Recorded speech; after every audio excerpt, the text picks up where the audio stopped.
Keep selling them like hotcakes. Okay, it's 6 o'clock. Everybody stand and say the pledge of allegiance, please. Pledge allegiance. To the flag of the United States of America and to the republic for which it stands, one nation, under God, indivisible, with liberty and justice for all. Well, welcome. Full room tonight. Good to see everybody.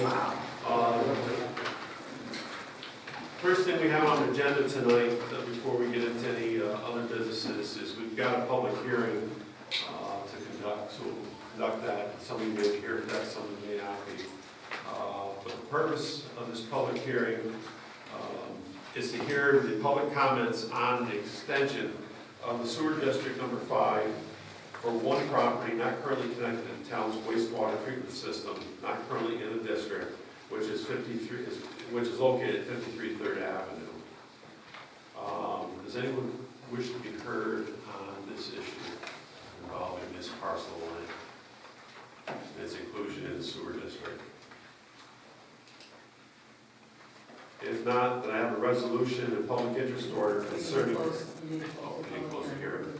Officially. Okay, we need to close that. Someone close the public. But no, We're closing. So we're closing the public hearing at 6:02, and we have a resolution, the public interest order concerning proposed extension to sewer district number 5. This is part of the old village sewer district in the town of Tacon Road at 53 3rd Avenue. Did I so move? Accept that. So, Keith and Tom, any discussion on that issue? District? If not, all in favor? Aye. Opposed?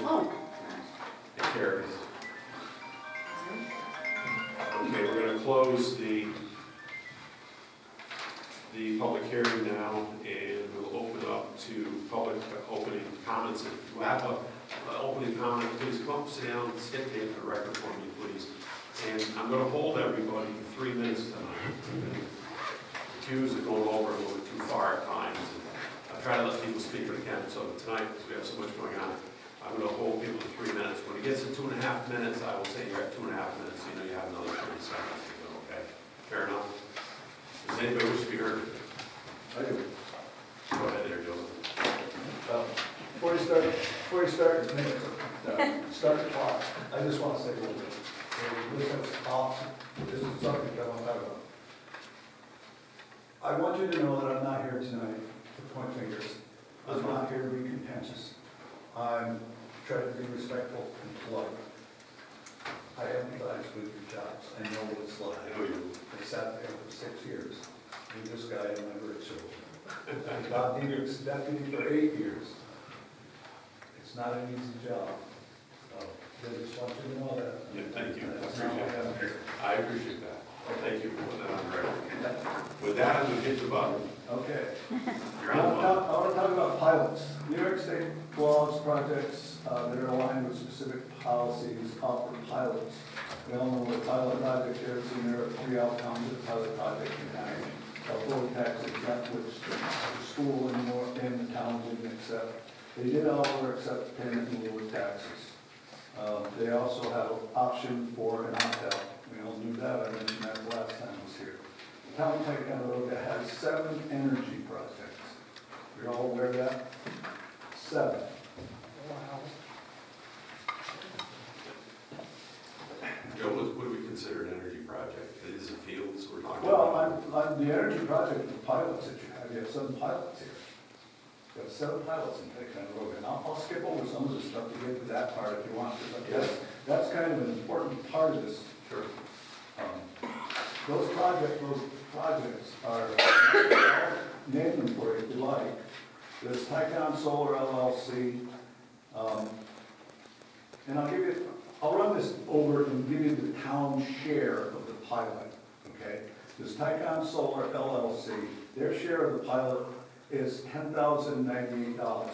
Pivot Solar New York 1 LLC, And these are all 5 megawatt pilot, solars, is $9,800. Pivot Solar number 5 LLC is only 2.5 megawatts, and that's $5,049. Pivot Solar number 6 is a 5 watt, that's 10,000, 5 megawatts, that's $10,098. New York Solar 9 LLC is 5 megawatt, and their payment is $9,800. EPL Solar LLC is 20 megawatts, and their payment to the town is $18,232. The total grand total is $63,077. You can't buy a pickup truck for that. I'm sure your pickup trucks cost more than that. Their Pivot Solar 9 LLC is now recorded on the assessment roll at full market value. Is there any guesses what you want to guess at its full market value for Pivot 9 is? Anybody? That was $21,495, $700 selling. If this was fully taxed at the current tax rate,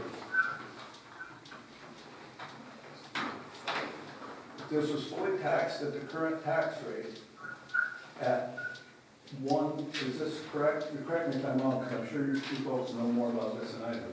1.070 per thousand. If they were fully taxed, their tax burden would be $230,000. As opposed, Hey Laura, can you mute yourself?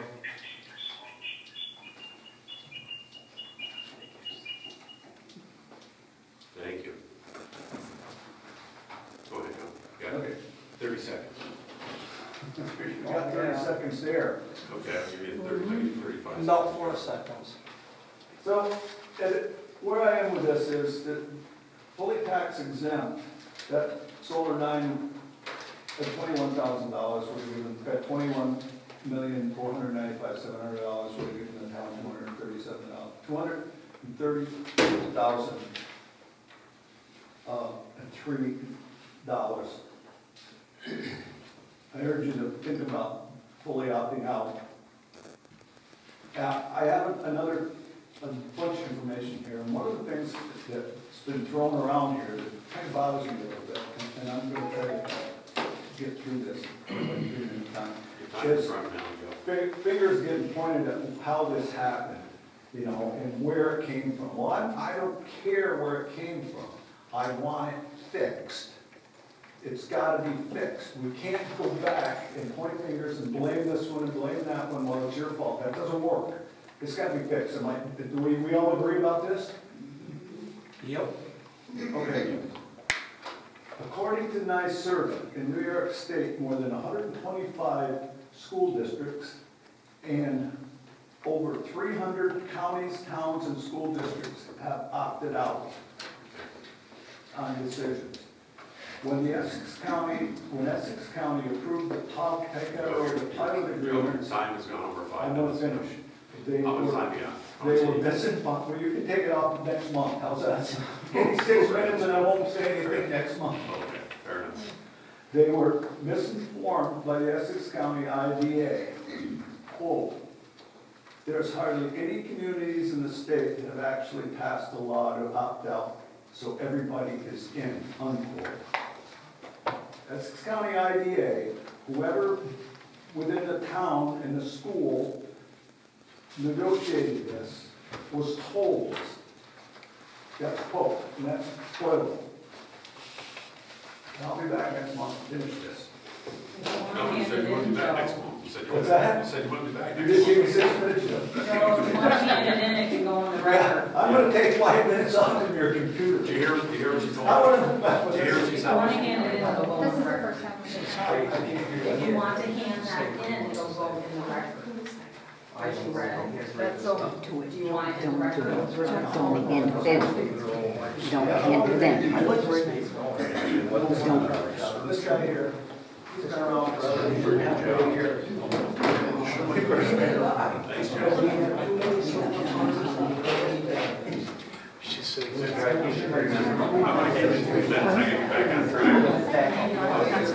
my name is Randy. Quiet down so we can listen. Hold up, listen. Good evening, my name is Randy LeBan. I'm currently the vice president of the Fish and Game Club. We currently have a 99-year lease with the former village of Ticonderoga. Tax map 150.1-1-10. Parcel 2, 150.1-1-10. Or 11, I'm sorry. It has come to our attention that the town wishes to amend our lease to allow the town to sublease to Tower Company LLC. My first question is to the board members, Dave Wood, Tom Thatcher, and Heath Down. Did you read the lease agreement with Tower LLC? You did not read that lease agreement. Tom, did you read the lease agreement? Who was down? LLC. Heath?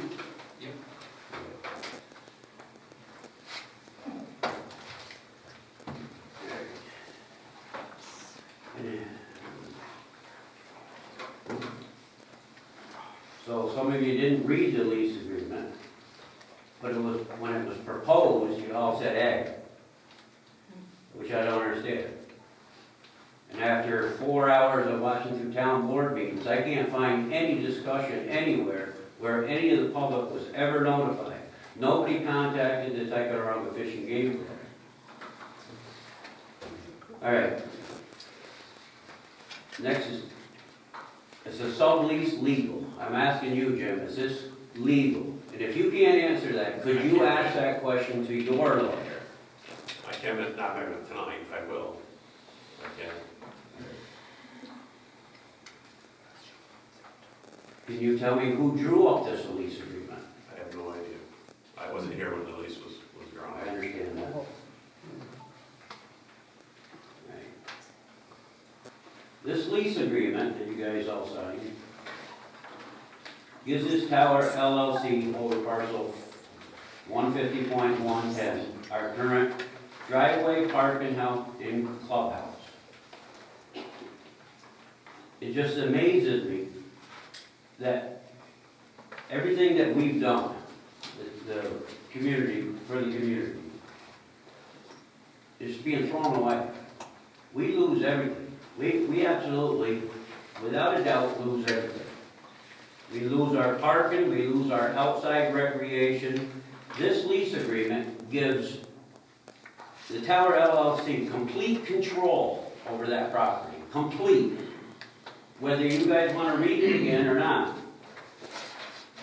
And here's the question.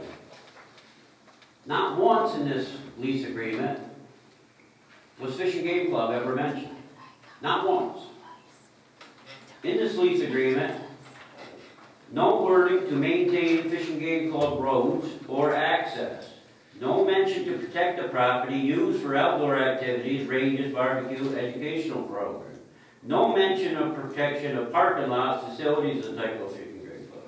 No mention of the range usage outside. If Tower's men are out there working or anything, who's going to be liable if they get hit with a stray arrow? Yeah, 30 seconds. 30 seconds. All right. It amazes me that not one person was willing to contact any member of the Fish and Game within until 3 weeks ago.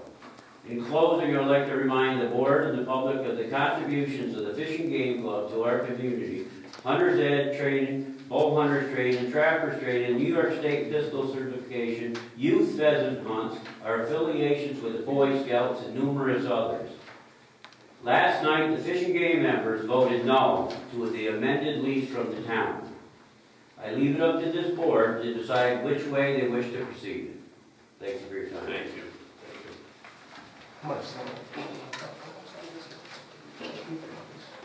We'd like to be nice, that one. Why don't I see? Please state your name for the record. My name is Randy West, Randy, good job. and I live on Street Road. The best thing out there right now is we got a brand new road. But I'm a little concerned about all these solar panels that we have. I got 9,600 solar panels behind my house. They bulldozed the old Johnson apple orchard down, took it all up. I don't own it, put them all there. Look out Phil Huston's farm, they're all there. And then we're talking about these battery center energy things. I don't know about you, but I'm a strong believer of the Adirondacks.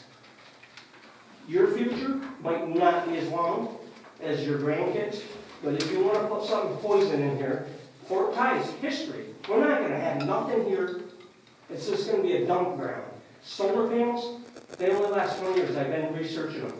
Once they die, they're no good. We got toxic waste. Who gets rid of it?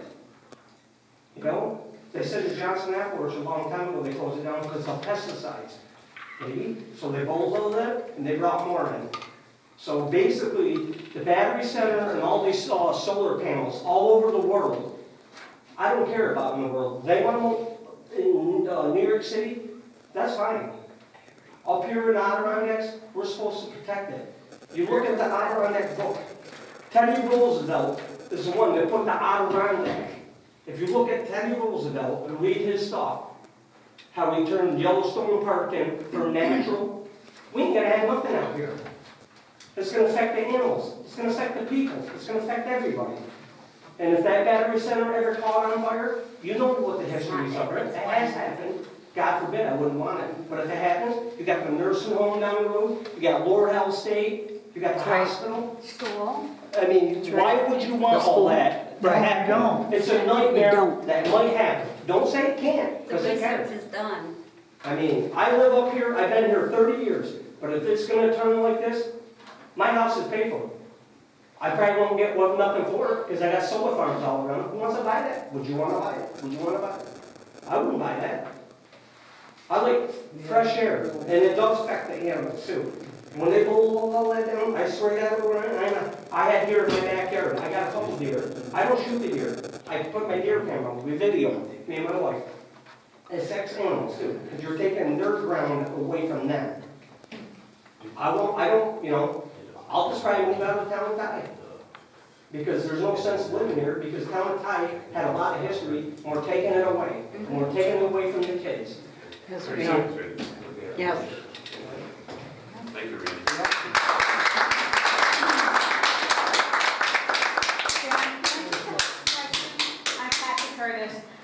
When I listen to the gentleman from Fish and Game and this gentleman, you all sit there and listen, Yeah, but there's silence. What happens after this? After they, we need a new town board, that's what We happens. talked about this in committee, I'll talk with my people. are we We're going to not contact the here, Fish we and don't have Game? time to debate back and forth, so we're taking the Well, information. but what in. happens after? Do you I discuss hope it? that people will come, different people come to me all the time. A lot of these faces I see out here come into my office and talk with me, which I always Just seems appreciate. funny. It's like, oh, okay, next. It's not a debate, Kathy, it's just taking their comments so we understand what the feeling of the community is. And that's what we're here to do, to get that. We don't have time to debate back and forth. But the Fish and Game, no one has contacted them, will I've been they? with the president of the Fish and Game. I've been with Kevin Uh-huh. Carter.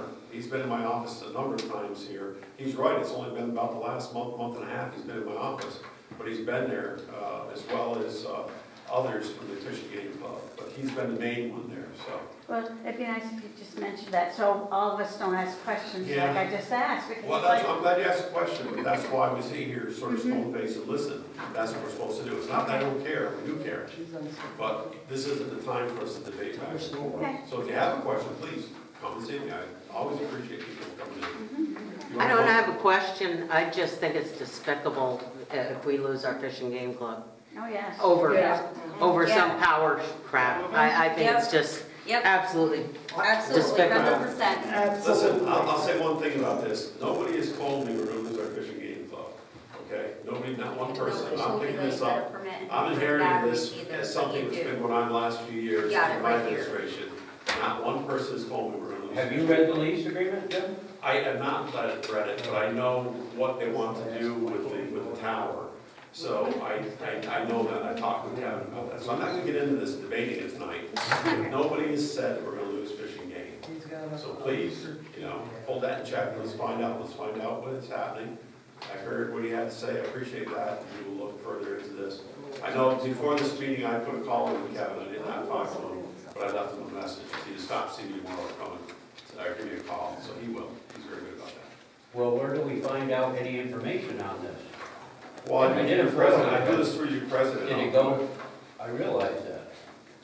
You know, we have answered. Where's the planning board? Did the planning board I go don't- through I this? don't- The zoning? I don't know, I'm listening to your comments tonight, I don't have all the answers, because I wasn't here when it started. But please, come and see me, I'll be glad to sit with you. You're welcome, come when Kevin's here, he's your president. We'll talk about it. Who's next? Jim, I got a quick question. Yes, sir. It's obvious we're here to show Come on up. up here, come on up here. I'm only gonna be a second. We're here to show opposition. We're bringing it to you. Yeah. Yeah. I think our question is, are you gonna fight for us? Yes. That's why we're here. Let me, in a few minutes, I'm gonna give some comments, hold that, and then we'll. Why can't we just vote on the solar battery? Let the town, the people that live here, vote on it. Just listen to me, vote on it. There's more people against it. I'm not, that isn't what this is about. I know, but I just wanted to bring that up. What I've told people, you have to listen to this, we have to do our diligence, because someday, we're 3 steps ahead of this thing right now. Someday in the future, we may end up in a court of law, there's going to be a state court of law or a federal court of law. That could very well happen, and if it does, we need to be able to look at that judge and say, Your Honor, we did our diligence. What did you do? No, you're gonna be the one saying Yeah. that, not your committee.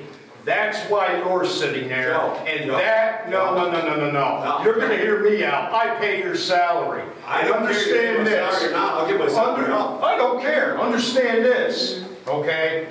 We are all tired of hearing you say, I inherited this. Yeah. So what? If you can't handle it, get out of the position that someone will take it. Shut it down. How's that? You can't Shut it down. I don't have the authority to shut it. You're not gonna have the authority. Somebody's That's getting why you're money. going. Listen to what I have to say in the future. All right. How's that sound? That's what I have to say. Somebody's getting money out of this. Yeah, you're looking at who's getting it all up there. And it starts with the man in the blue shirt tapping on his laptop over there, who's been there since its inception. You can fold your hands all day long. Y'all, I'm gonna warn you one more time, please. And what's gonna happen? Please, I'm gonna have you removed. I don't care, mister. I don't. How do you like that? I'd rather you be here than have to. Yeah, I bet you would rather. It's freedom of speech, and we're No, entitled. not in this town. You get lawsuits against you for that. Okay. Back up. Who's next? Who would like to Away hear? from me. Who would like, anybody else? Freedom of speech. Come on. Who is that? All right, we'll listen. Okay, Donna. Hey, Donna. I will not interrupt. No, it's not here. So, of course, about the best. My question is, Listen, Tom. is there a process, what would we have to do, or would I have to do to start changing the zoning laws now? Can we do that at the same time during the moratorium while we're researching, just to also have a backup? That is built into what's gonna happen, what I'm gonna talk about, what I've talked about before. Yeah. And I don't think people heard, I'm gonna reiterate some of that tonight. Okay. But that is a part of the research team that's gonna go in place. There's a whole section, there's 6 different sections. One section is nothing but zoning. To look back at what we had done to our zoning. We were helped by outsiders to change zoning, both the IDA, I believe, I can't speak for them, but also with the company that wants to come here.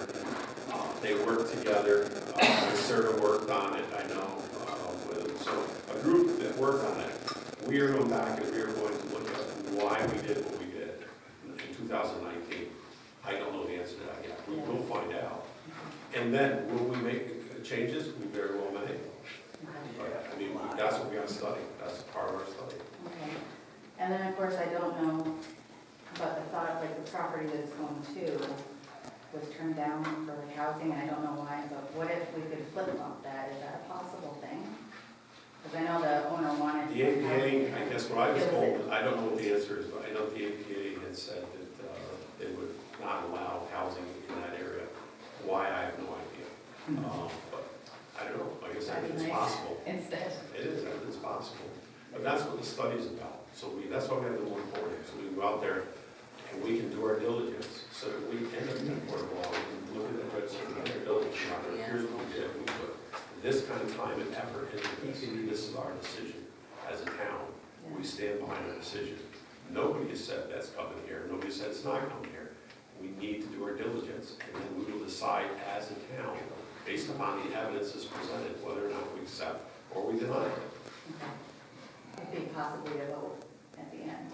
I don't know if that's legal, or not. Maybe a straw vote, but I don't know. I don't know what's legal yet for us to determine that. But we will determine in a fair manner, and people will all have a position in that, including members of the research team.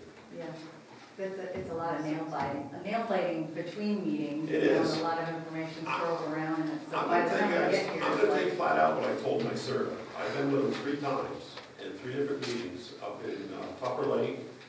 I've been with him in Tupper Lake when the DC commissioners, assistant commissioner and 3rd commissioner were there. Lake Placid, and then in the board of supervisors in Essex County 2 weeks ago. And what I told the lady from my service is, please, take this back for us, for me, as a supervisor in this county. To your boss's boss, all the way back to the governor's office, and let them know, please, stop dropping time bombs out here. That's why I look at this. This thing, we knew back in 2019, at least my belief is about some of this. And those of us that knew it, and I'm not saying we knew it, I'm just saying those that knew it, they did not bring up the fact that somewhere in the future, this kind of a system would come along. How do I know that? Because in our zoning laws up front here, we talk about battery, or we talk about solar farms. 20 pages back, there's a piece attached that talks about battery energy storage systems. We knew that, and we did not know. We didn't. Shame on us, we didn't know. Nobody knew. We weren't paying attention to that because we were concentrating on solar farms. Yeah, Well, this comes after solar farms. right. And so that's what we need to go back and look at. We will be looking at that, so yes. And this will be presented as we go through each month and we do work with, in our different sections of the board. We will come together once a month so that the community can hear what we're working on, what we're finding. Because we are a fact-finding team. And that's what we have to be. So we hear what you're saying, believe me. I internalize that. I may not look at it, because I sit here and I listen to it, but believe me, I internalize that. You're welcome. Thank you. I have one more thing. When you said that on the back of those solar farm agreements were these best systems, are they gonna put a best That's system? solar farm, yeah. The best, the battery storage, are they gonna put a battery storage on Street Road for that huge conglomeration they've got out there at some point? Are those on the backs of those contracts as well? I don't Maybe think this they is can. something we should be looking into. My understanding is, and don't quote me on this, Mr. Hardy's here, he's probably a better one than I am, and he's part of my research team is on the electrical side, is the near switchgear system for the power company. And that's why they chose that there, because that's where the switching yard is, and they just so they can tie in. I don't know. But is that gonna be big enough for all of these solar panel projects around? I don't know anything about it at this point. More. I don't know Yeah. nothing about it at this point. That's what the study's about. So we can Yeah, understand. I We think can educate. I think they're gonna try and get this one through, and then the next thing you know, we're gonna be They're literally. everywhere. Yep. They're everywhere. AI data It's centers. poison. Yeah, I don't disagree with you, I understand that. You have to understand something, my background is in chemical safety. Well, my background is what's the future for the kids up Yeah, I here? understand that. Yeah, I don't mean, think This it's is your like- legacy. if they want them in New York City, put them on the skyscrapers, put them in the windows. That's They will why, like- this is why we do our diligence, I'm gonna tell you this one more time, this is why we do our diligence, because if we don't, whatever is down the road for us, whatever the state has lined up. I was for us- notified for one solar panel, it was Phil Eustace's farm, that's his business, his land, and then all of a sudden they're around me, they're down Vineyard Road, they're everywhere, they're over by the police station. Yeah, You know, the farmers are just getting money, that's what all it is, it's money for the solar farm. And I ain't fucking lying because I know, no swearing, please. well, I'm not stupid. Free I know who speech. says you are, ma'am. Okay, for those of you who don't know me, Lori Messing from the Mariah News Channel, but I do have a question. Yes, Lord. So you said that you don't know much, okay, about this. My question is this, okay, if you don't, okay, then what are all the FOIL requests that are being released on Facebook, okay, that are stating that Bobby Porter has in fact already done all the studies that were needed and were approved for it. They've already been approved, okay? You guys have all known, okay? And for those of you who don't know, I live at Lord Howe Estates. That's 0.5 miles away from where the BESS system is proposed.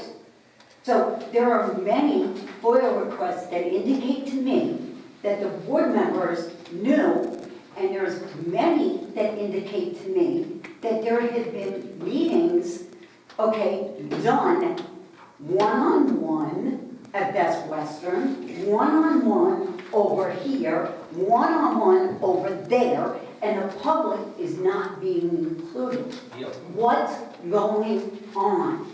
What's going on? Why are you saying we're only gonna have one meeting a month? When do we, the people of Ticonderoga, get to meet with the best people? When do we get to debate them? Or is that up only to you, 6, 7, 8 people? Is that only up to you? I think our opinions, I'm sorry, should be included in this. I agree. We pay taxes. We pay taxes. We pay taxes. I understand, that's what am I. And this is why we are bringing it back. A month is enough time for us to get information, whatever we're working at that point. And as I will tell you in a few minutes, we will share that back with the public. That's what we're gonna do. We're gonna See, share information. I don't think we want it shared back. I think we want to confront the best people. Well, then you have to track them down. I mean. you What's know, that? We have to track them down? No, you're our town. You're the town board. You have to get them here so that we can speak directly with them and address our questions to them. I don't have a problem doing that for you. Good. That I don't have a problem. Then let's see more meetings. We want a than round table. Well, one I to- don't know. How about a round table like Katie just said, Exactly. Round suggested? table. That's it. You know, we need a round table, we need debates, we need where people like Katie and Joe, who have thousands of documents about this, to oppose it, okay? And a little binders. I mean, seriously? You know, We will. We're just 3 minutes are off. Anything, no, you're fine. You want, anything else you want to say? I mean, no, I'm just saying, I I need to know, I don't understand why there is separate meetings going on, okay, where the public is not included, but once meeting a month. I don't, know. I have no meetings. I've had 2 No, meetings. you're the with- supervisor, I know, Jim. ma'am, I know that. But listen, I've had 2 meetings with Two? nobody that wants to come here. 2 meetings. They were not one-on-one meetings. One meeting was held on the Zoom, I've told you this before, and the other meeting was in this room right here on the 27th of March. One on December 9th. So what about the one with that county IDA? Yeah. March 25th, I invited them back because I wanted to talk to their safety and environmental people, and they brought them. And that's the only time I've ever met with them. So I don't know where Okay, but why- one-on-ones Okay, come from. 'cause I but don't- why I aren't have we your being documents. notified that they're here? Ma'am, I had meetings with people a lot of times, I don't notify people, hey, I'm bringing them in Okay, because I want to sit there and talk with them. Okay, one last comment. Sure, This is a public safety issue, I understand that. okay? The public safety, our children, our future, our elders are all involved in this decision. And we need to be included, inclusive. Okay, you want to be inclusive? Be inclusive, Okay, okay? Don't hide behind the closed doors. nobody's hiding. No, don't tell me that. I- Don't tell me that. No, don't tell me that. I think we just need to Okay. know that you're going to bat court. We don't feel that way. Well, I understand because there's a lot of negative feelings out there, I understand. No, No, we stop aren't being getting. lied to. Wait a minute, wait a minute. You know me, Kathy, now Yes. you know me, how you know me. Yes, So but I don't okay. feel confident Well, about, that's because there's a lot of emotions, I understand that. yes. But if you know me, and those of you who work with me, you know how I work. I am not a person that turns a blind eye to other issues. However, I am a person, remember, I spent 30 years as a judge. My job is to collect all the evidence from both sides of this argument and come to a decision. And I hope that decision is the right decision for all. Then That's your include the legacy. public. Then And we include the can find out. public. That's why we're doing this study, so we can do this, so that in the future, as I said, when we have to come up against this, we can do it and we can succeed. I have one Don't other, let us down, Jim. I have one other question.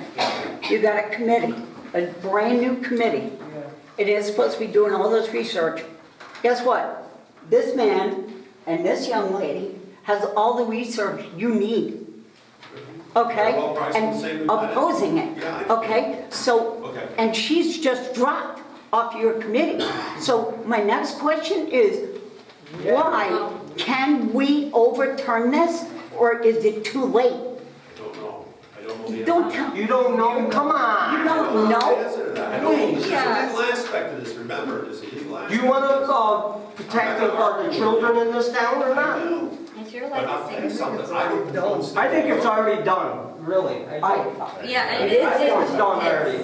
Please. answer. Well, I'm telling you my truth, I understand. and I have you. I understand. And why don't I bring a Bible and put it on the table, and why don't you all swear your hand on it? Because I believe in the Lord, but I'm not believing in you guys. Okay, that's fine. That's fine. All right, I'm out. Can I just add? What's your name? Randy, Randy, Dan Blanchett. This man right here put me in as chairman, head chairman to bring Gooseneck Pond back. okay? And since we've done that, Jim has done everything in his power, as well as Mr. Fuller, to try to get this resolved. We have engineer reports, we have things going good. I believe any committee that they put together is gonna favor this group right I now. hope it does. I believe it will. I hope it does. And if I'm wrong, I'm only going by my vibes. I think Mr. O'Brien has been doing a very good job. I hope he does, and I hope he does. And he has a lot to devour because he, as you know, January is when he stepped into this. Yeah, but he knew about this before He knew January. about- Well, Yes, you know he what? did. We got a lot It of... doesn't matter if he did or not, but my whole point to this is if he did know before this, it's a good thing that he did get a little warning so he knew what he was up Well, against. he can shut it down, hopefully. We're gonna let them do their due diligence and let them figure out with the group if this is safe. If it's not safe. It's not safe. Well, I understand that. Listen, you're preaching to the choir. I'm all about our environment. I'm all about some of the things that are going on that I don't agree with. You know, we were told years ago, we need a covered reservoir. That was one of the issues with Gooseneck Pond. I said, why? What do you need a covered reservoir? Well, you never know, someone could dump some poison in there It took and years. poison half the town. Well, if there's a, what if someone's gonna dump a chemical into that reservoir? What about a what if someone doing something to a lithium ion battery station? Are you saying there's something gonna happen? No, I'm just, Oh, okay. no, I'm just saying there's risks all over the place, right? Right? But why take that risk when you already know something's bad? Try to let this board, listen, you guys, I think this is great that you guys are all here. This is awesome. I don't ever see this room. Well, I want the future for the kids. I think we all do. Why might as well give them all sign out and kill them? Because basically that's what it is. Batteries are not Come good. on. I understand. Look at the history when they catch on fire. You can't put that down. Right. I have to. Randy, I'm a hazmat guy, I understand what happens when those batteries go up, we can't touch them, and I know why, because the fire's being 2,500 degrees at 5,000 degrees. Yeah. You can't All put you're anything gonna do on is that, spread. that fire will map you, big way. I And the understand poisonous. that. I have, and there are some things in there that bother me too, so just. I think it's as time goes on, I'll really explain more. it's really too soon to point fingers and say, be real hard on Jim until we know that this is. Well, I just want good news. I want to trust him. I'm not saying he's a bad guy. I just want the truth. I don't want something behind closed doors. And if Bobby Porter wants money, we'll find it somewhere else. As I said, you know, guys, as this goes along, you're gonna have questions, come and see me. sit The down. APA shuts down stuff. Shut this Come- down. Come see me. Okay. On that I've note, seen- I want to thank you guys for, you know, talking about our gooseneck and allowing us to be a part of that. And I'm hoping there's some really good news down the road so we can get this better water back to everybody. And I know that that's what Jim's goal is. Plan 1, get in compliance with Gooseneck or Eagle Lake and Chilson. Plan 2, try to either mix the water or bring the water completely back, because we know that the hard water is hardening every year that goes by. got it. For sure. So let him do his job. Give him a chance. Please, give him a chance. Well, if we get gooseneck back, Derek Flurry told me all they have to do is shut the pumps off up there at the wells, and everybody will have gooseneck again, just by a flip of a switch. Jim, can I just say something? Just quickly, several towns in the Adirondacks have already shut down the investment program. Yes, they did. That's right. This is just a suggestion, contact some of these towns and see what they went through, and maybe you can fast track, or at least understand what they went through and how they succeeded in stopping best facilities from coming to their towns. It's important to us, obviously. Yes. Right? I think that's a good avenue to pursue, and maybe you'll learn something about how to go about this, because it's new to everybody. None of us are geniuses. So let me throw a caveat in there. I'll get back to you on that. Let me throw a caveat in there. To Jim's point, there's already a town up north of us there that's being sued by the developer. So, Jim's point is well taken, and when he asked us to be part of this best research team, that went through my mind. If I'm part of that best research team, what am I exposing myself to liability should a developer go and try to sue? That's right. And that is one of the reasons that we need to take, take complete steps, look at all the information. If I'm dealing with the electrical side of things, that's because, this big Johnson Farm Road solar field, that ties into commercial, that tied into us in the middle before it retires at 13,000 or 115,000 volts. That's what I'm looking at is some of the stuff. What are the capabilities of these things? I'd like to know if this thing got forced down our throat, which is also a possibility. I mean, the state's hard on us here. How are you going to maintain this stuff? It seems like most of these fires start by egress of water into a battery module, a battery, an enclosure or something like that, and that's what starts these things. And so, in the future, I'm going to be looking at, I'd like to visit one, I'll put my FR code down, and I want to see a live example of these things and see how they're built. But that's the data that we've got to look at, how these things are put together. I'm trying to work with, National Grid doesn't have anything to do with this. There's the distributor. Hey, I know the regional director real well, and he's like, I can't talk about this stuff, because it's between the developers and the state. So you've got that little play that's going on too. But, Jim's asking for time, and I think it's correct, because we do need to make sure we've got all our I's dotted and all our T's crossed before making a decision. Well, it's hard to believe that township decides its future. I am about I'm sure there's. That's the fourth one. That's the I know what you're saying, but we've been suffering under the ATA and the LTA and all over here. Hey, folks, can you hold your conversations down so we gotta be able to play this information back. Dickie? I'm Dick Allen, I'm just shy of 80 years old, lived in this town all my life. 8 years young. 80 years young. There you go.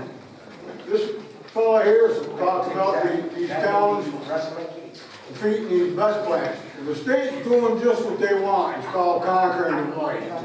I think every township in the Adirondacks should get a coalition statewide to go against these people.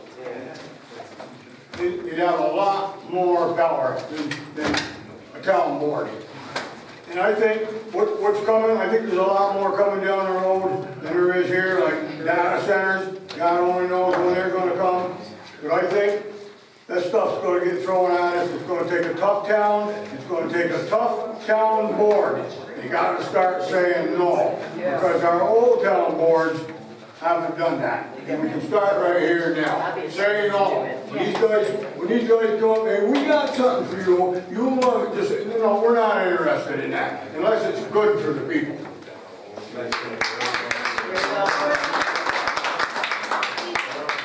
I'd like to say something, Jim. That land right there, that he's talking about building that battery storage plant on, Capers, right before Trout Brook.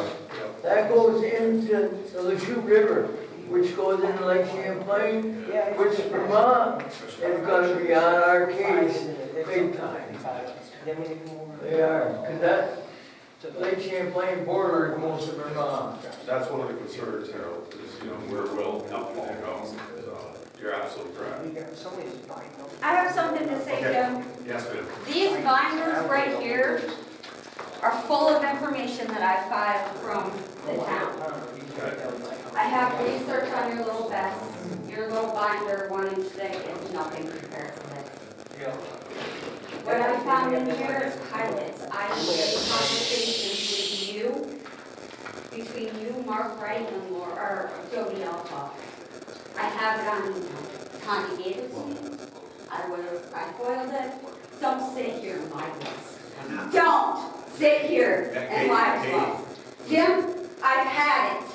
You've lied to me so much. I have had it.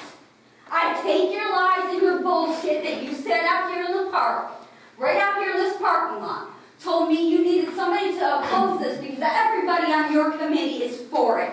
Your words, not mine. I need someone from the opposition, I said to you. Somebody who is from this side that wants a voice. That's what I Right, said. but you said yourself, everybody is not against this. Now, You said it yourself. Jody, let me just say this. Jody, the IDA, that was back on December 9th when they invited us to come to that meeting. Yep, and And that's the first, I did not know a single thing about PES. Mark Wright, I don't believe did. I can't speak for him, but I don't believe Mark did. Most certainly. I most certainly did. I don't have time for your lies. Nope, I do not have time for your lies. You can spew them outside your left of your face. We have one more meeting to go through. Yes, ma'am. All right, just one more time. Yeah. So you said that we're 3 years ahead of this project? No, we're not. I We're didn't say 8 3 years behind. We're 8 years I behind. said we're 3 steps ahead. No, 3 steps ahead? No, we're not. We're 8 years behind. Okay. We should have started this 8 years ago and been discussing it and discussing it and discussing it and meeting with best people and doing all of that. And that's This- my point was, remember I said to you, this is, some people had to have known back then. Who they are, I'm not sure who they were. You know how they People are. that knew it because they showed up in the regulations, so we didn't take a position on it because we didn't know anything about it. We were concerned about solar, and that's all we're concerned about. People were concerned about getting solar here, and that's what happened. This was tacked on. So you're absolutely right, I agree, we should have talked about it 8 years ago. Yes, we should have. How come I can go on the internet and look and find a date in New York State that says 2005? I don't know, Joe. I do know why, because people aren't doing their due diligence. 2005 began the conversation New York statewide. And you can look to your left, you can look to your right, the people that were here. Start asking those that signed off or may have put something in their pockets during all this. And maybe you'll start getting your answers. And begin with that guy in the blue shirt that we pay for. There's your answer. Yes, sir. Do you want me to state my name for the record? Yes, please. Thomas E. Callis, Yes, Junior, I guess. My dad and I share the same name, so let's clarify that. I'm not from Ticonderoga, I'm from Scottmore, up the road. I recognize you. So, can you speak to the 3-minute rule as to why that's in place here for? Because we have only a certain amount of time to get through these meetings. This is supposed to be our monthly board meeting, so we have a whole board meeting to get through yet, that's why. So we try to limit it, especially when you have big audiences. It's not that we don't want to listen to you, Tom. Okay. But we don't have a. I won't worry. Since I've only got a few minutes, I don't want Okay, go ahead. to waste my time on that. I know I'm a little quieter without a microphone than most of the people that spoke here, so I just want to ground everybody here. And I know it's not an easy job for you guys, and especially these days, and I'm sure that there will be some form of legal battle with everything that New York State's doing with the Office of Renewable Energy Siting, with our governor, the New York State leadership, all of that. But here locally, in the United States, there's always been that tradition of home rule. We've had a history here with Fort Ticonderoga, the American Revolution. We just had the 250th. And that's really, I think people just want that level of transparency, truth, integrity, honesty from those that are elected, from these people sitting behind me. I think is really all that. I think there's just a little bit of confusion when we hear, I don't know, or answers like that. Now, obviously, nobody has all the answers. I don't have all the answers. I know nobody here has all of the answers, but we are trusting that you as our elected officials are, when we're out working, are doing that diligence, if you say, from that 9 to 5 or whatever your office hours are, and doing the research and all of that. So I guess all I'm saying is that these people here are just as confused as everybody else around the whole area. So I hope that's clear, but all of it, as the emotions run high, I don't think anybody is trying to be disrespectful to any of your offices, but just to say, we just want to know what's going on and what we have elected you to do, because you are all, of course, hired employees and not the other way around. Thank you, Tom. Thank you. Oh, John wants, yeah, I know you're a whole different subject. Good, yeah, different subject. Yeah, different subject. Okay, go ahead. We got one more, and we're moving on to our board meeting. John Peterson, the owner of 17 Crown Street. I'm here to request the town formally notify the 64th Portage and 12 Apple Ground Street of the numerous health, safety, and environmental violations that exist on the property. The violations have existed for years, in some cases decades, back in the 90s. The violations include burned out structure, not properly boarded up, not torn down. The fire was over 3 years ago. The property management company acknowledges that they did not board the property up. There's asbestos, there's lead-based paint, there's a stormwater drain 50 feet away, and there's a bus stop 100 feet away. 12 out Crombie Street has abandoned vehicles that have been there for at least 12 years. One has been there since over 30 years. It's literally rotting into the earth. I've sent a couple of letters. I just appreciate the opportunity to get this formally on the records. And what I'm asking for, there hasn't been, I know there's been conversations with these people, but no meaningful progress. They seem to be stringing us along. In closing, I'm requesting the town to follow the established code enforcement and escalation process to address the health, safety, and environmental issues. Thank you for your time. Thank you. Appreciate it, John. Okay. We're going to close out the comment period now, and I'm going to make some opening.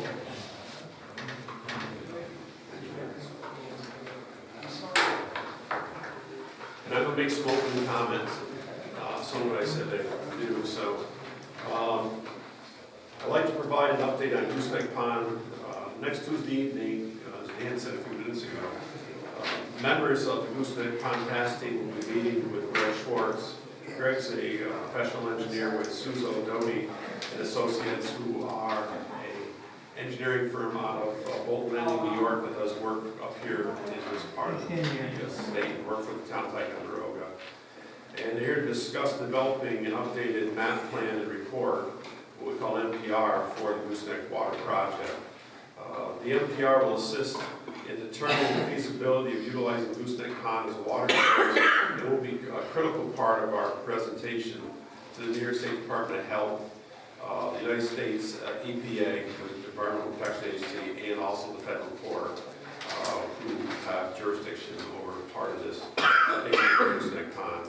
In addition, the NPR will also support formation of a new water district for the residents currently provided with water within the Chilton Lake area. So that's what we're doing. That's where we're at right now with the Gooseneck Pond task team.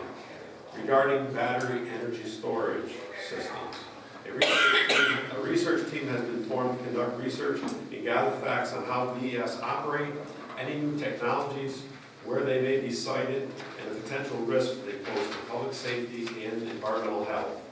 Information gathered by the research team will be shared with the public to keep the process transparent and keep interested parties informed of the team's findings. The research team will be meeting monthly on the third Wednesday at 6 p.m. here in the community building. Monthly meetings are open to the public, which the research team members will give an update on what they've been working on and any issues they are having or need assistance with. The research team is made up of 14 members working in 6 fields of study to include first, fire and hazardous materials, what we call hazmat. Jason Parent is our fire chief for Ticonderoga. Joe Norton is a hazmat head of training for Essex County. Michael Galley is the second in command of emergency services for Essex County. And myself, James O'Brien, and I have a steep background in emergency management and in chemical safety in dealing with these issues. Second, industrial electrical. You met Tom Hardy sitting here with us tonight, and Rick Bussey. I can't think of 2 better heavy power people that I know in the Adirondacks who can do and think the way that I know that he and Rick think, because I've been around them for years. I know how they do it. They have dealt with large energy sources, especially in our generation that goes on at the mill and turbine systems.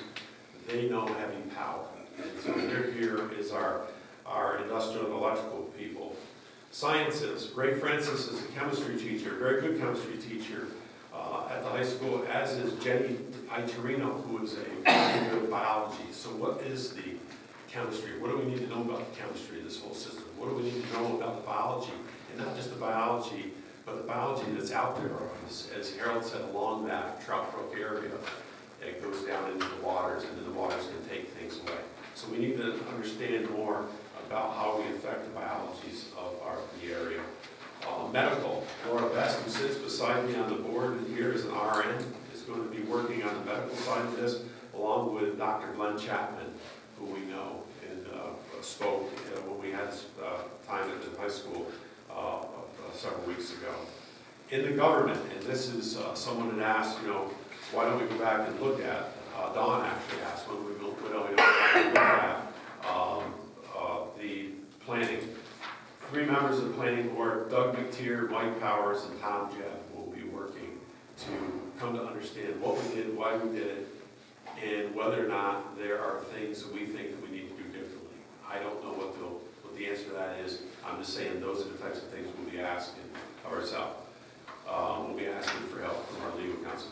And then our legal, not just our county attorney who is with us and has been a part of this and understands quite a bit of this, and it is very, very gracious to me to help me to understand this and how it fits in and works through the system. But in legal, Sandy Morehouse, if you know Sanford Morehouse, he ran the largest law firm in New York City, law firms in New York City, Dewey Valentine. Sandy spoke to me just in the last week or so and said, looking ahead, you're going to need probably some legal advice. He said, I'll be glad to work on your team with you. And to do that, pro bono. And he is a person who is very steeped in the courts, understands the processes, and will be able to help. So I'm very, very pleased that he would volunteer. He's a hometown person. He cares about this place also, like the rest of us. So those are, as I previously noted, the research team will serve as a neutral body responsible for conducting the research and will not be asked to take a position for or against Best and Ticonderoga. Understand what that means. I have my own feelings, but I can't share those feelings right now because I have to be a neutral body as I go through this process and show that we did diligence, we did the right things, we did this with a clear, open conscience, and we came to the decision. Whatever that decision we come to is what we will back. And it very well may be in a court of law someday. So that's why, but we're going to do this correctly. The community will decide the future of Best and Ticonderoga after the study is complete. The community will decide the future of Best in Ticonderoga once the study is complete. Those are my words. Nobody gave me those words. Those are mine, all of mine. So I just want you, those are my opening remarks for tonight. I want you to know, thank you for, coming to understand your feelings. We all do, everybody up here. You don't sit here stone-faced for a reason. We're listening. Believe me, I'm thinking as you're talking. So, one more thing, yes. So we get to decide when your committee has done their, finished their study? Is there a timeline for the end of the study? 18 months is the end of what we have time. Under the 18 moratorium. months? I thought the Well- moratorium was only 6 months. Then we can renew it as a board. We can bring a resolution to renew up to 18 months, 2 more times. Okay. You don't want to do that if you don't have to. We want to get through this and come to understand this in a period of time. As longer it goes, what I've been advised is the weaker your case may become in the future for a court case. So we want to do our diligence, as I keep telling you, but we want to do it in a clear, open, concise manner. We want to do it as quickly as we can, but we don't want to be reckless. We want to make sure that we know the facts and we can present those clearly. That's what will help us in the future. Maybe Sandy Morehouse would take a look at the contracts. Well, I'm sure he will. I'm sure he will. And I'm sure he'll have discussions with our county attorney. I'm sure he will. And I can correct those things. Will your first meeting be next Wednesday? Next Wednesday, our first meeting is next Wednesday. Understand, this is a committee meeting. You know, we're not gonna sit here and have a whole bunch of outside discussions, but we're gonna have our committee meeting. I'll be setting up to let the committees know. I'll be handing off things to them so they can understand. They will start doing research like a lot of you have done. And I've already started doing research from Alberta.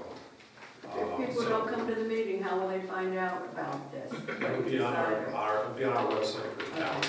We'll take our information that we're presenting and we'll put it there so you can see it. You're welcome also, if you can't understand that, you don't have access as easily to a computer, you can call my office, you can come see me. Okay, thank you. You're more than welcome. We have a lot That's great. of people that have already gathered tons of information.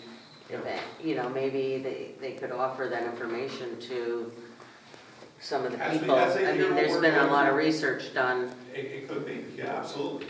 I mean, I don't care what the research comes from, as long as it's valid research, you know. Like I said, it's important that we go through this and we go with a clear conscience, and then we will feel much better at the end. We'll see what we get to.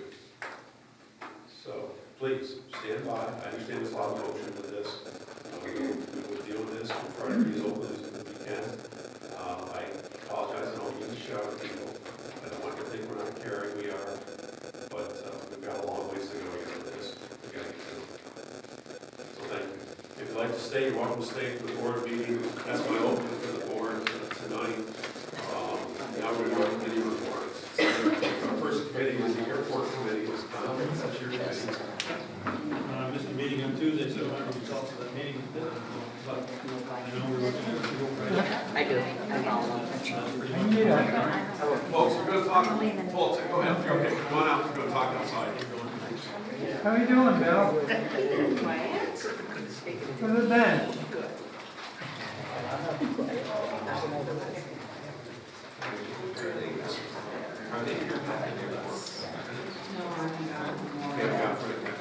I can speak, but I was here, so we talked about, we had a long discussion. It's all right, we can get by. You forget everything. Go back. Folks, you want to take that outside? Is it Tim? Sorry. No, tonight, anything exciting? He was here, we spoke about that, we went back through some issues that we're having with National Grid and the FAA. We talked about the apron and the work that's going on there, and holding up because we're waiting for additional information on that. Bottom line is, Tim was comfortable. We were going to make contact again with Grid, and we talk to Tommy Callahan Jr. to see where he's at with their piece of this whole thing. It looks like it's just going through the motion right now, so that they can come and move that ball for us. Right? the talk to Zach today from Lucero. He called me and that's the holdup, was National Grid. Yeah. And he was going to, I said, look, everybody wants to go, we can't because the tower line, the primary line has to move. Right. National Grid's there, and I explained to him that, 2 months ago, they put two connexes on the property. He didn't know that. So he's going back with that, and we'll see if we can't make this, because that's holding everybody up. Yeah. We've already done that today. I put a call to Tom actually yesterday, and I know he'll call me this week, so probably by the end of tomorrow. He's usually pretty good at it. He just stops in our business all the time too, so I see him. So They got a lot going on. you know, they do have a lot going on. This is their busy time of year because they do a lot of repair work. So, but anyhow, we'll find out from him what their estimate is, or he can go back to his boss and find out what their. They were up there this morning. Oh, they were there? Oh, maybe they smooth They didn't do anything. just looking. The truck was up there. Well, that's good. That's, Maybe it's taking maintenance, yeah. at least they're there. Glad to hear that.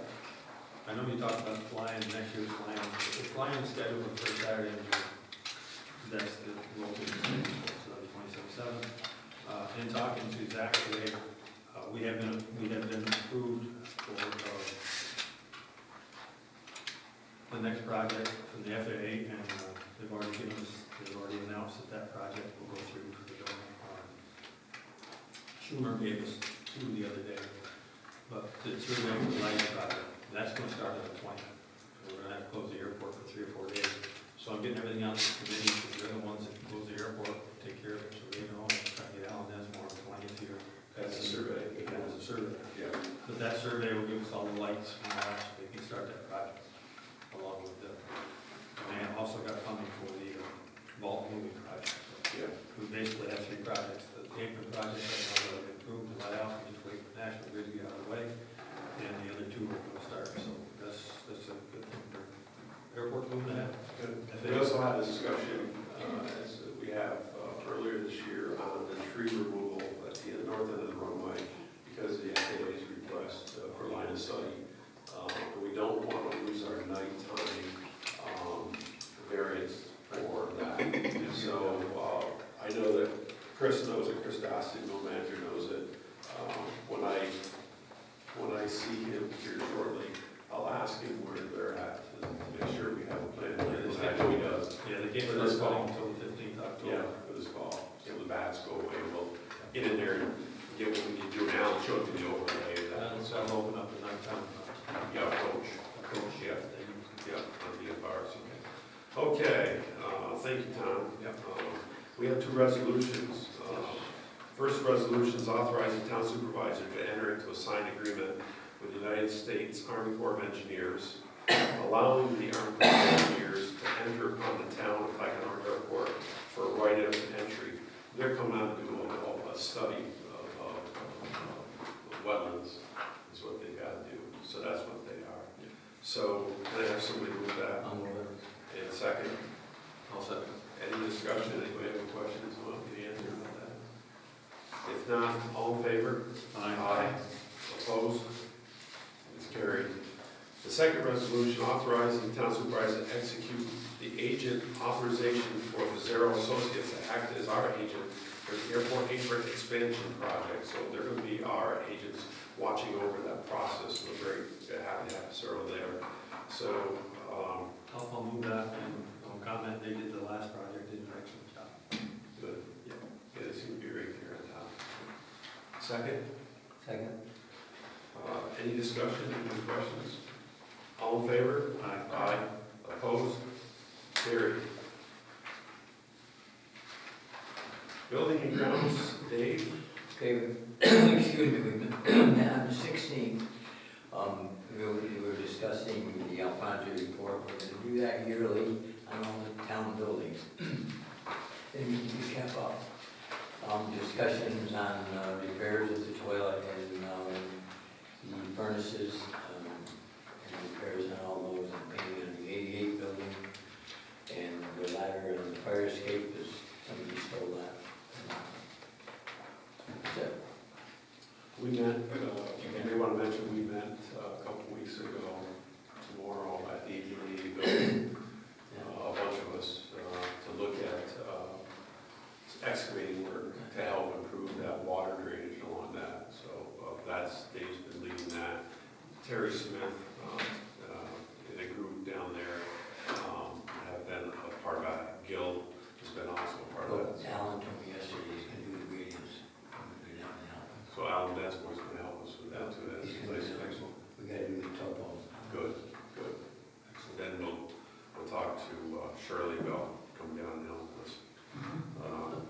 let's have a resolution, we have a resolution here for Bill Fields to close Montcalm Street from Lake George Avenue to Champlain Avenue on July 25th from 6 a.m. to 4 p.m. for the annual street festival. And can I have someone accept that? Second? And any discussion? The only discussion I have is, Dave, you brought up, Well, Adam asked me, in the past, I don't know if Tanya can add to this or not, they close the street at 7, and any vehicles that are on there, they put tickets on them, and if they don't move them within a certain time, they tow them. And he wanted to be sure that that was in this. All right. Will we put a notice out? we put notice in the paper, is that what we can probably tell? Technically, but he said they've always done it. They put notes on them saying, please do not park before the next. He just wanted to be covered, you know. No. Okay, that's it. So how do we, I mean, We'll put notes under the windshield wipers to please move your vehicles and not park on the main street.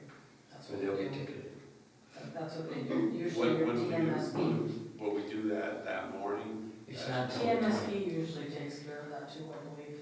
They will go out. Who does? A day early, or Montcalm Street Oh, Partnership, oh, the yeah. chamber. Well, she called me also. they do this like a day early, or that's what I'm trying to understand how they do it? Do what? Just put these tickets underneath the Oh, no, this is the day of the event. day of the event. They're not ticketed. Yeah, no. I understand it, Oh. please move, but if they don't move, They're just a they get warning, towed, that's what I'm saying. warning more or less. That'd be worse than a ticket, because now you gotta pay. They for it. may be. Oh, okay. Okay, If I may, not that, yes. just because I'm here. I might be able to answer this. The problem becomes, I think we ran into it last year, is that like the actual removal of the vehicle, by the time we hit that window, it's too late to remove that vehicle. Either the street is so crowded or we can't find a tow operator to do it. So removal of the vehicle would really have to be almost prior to the event to make it feasible, which I missed the mark on that. Unfortunately, I was in La La Land for the time frame.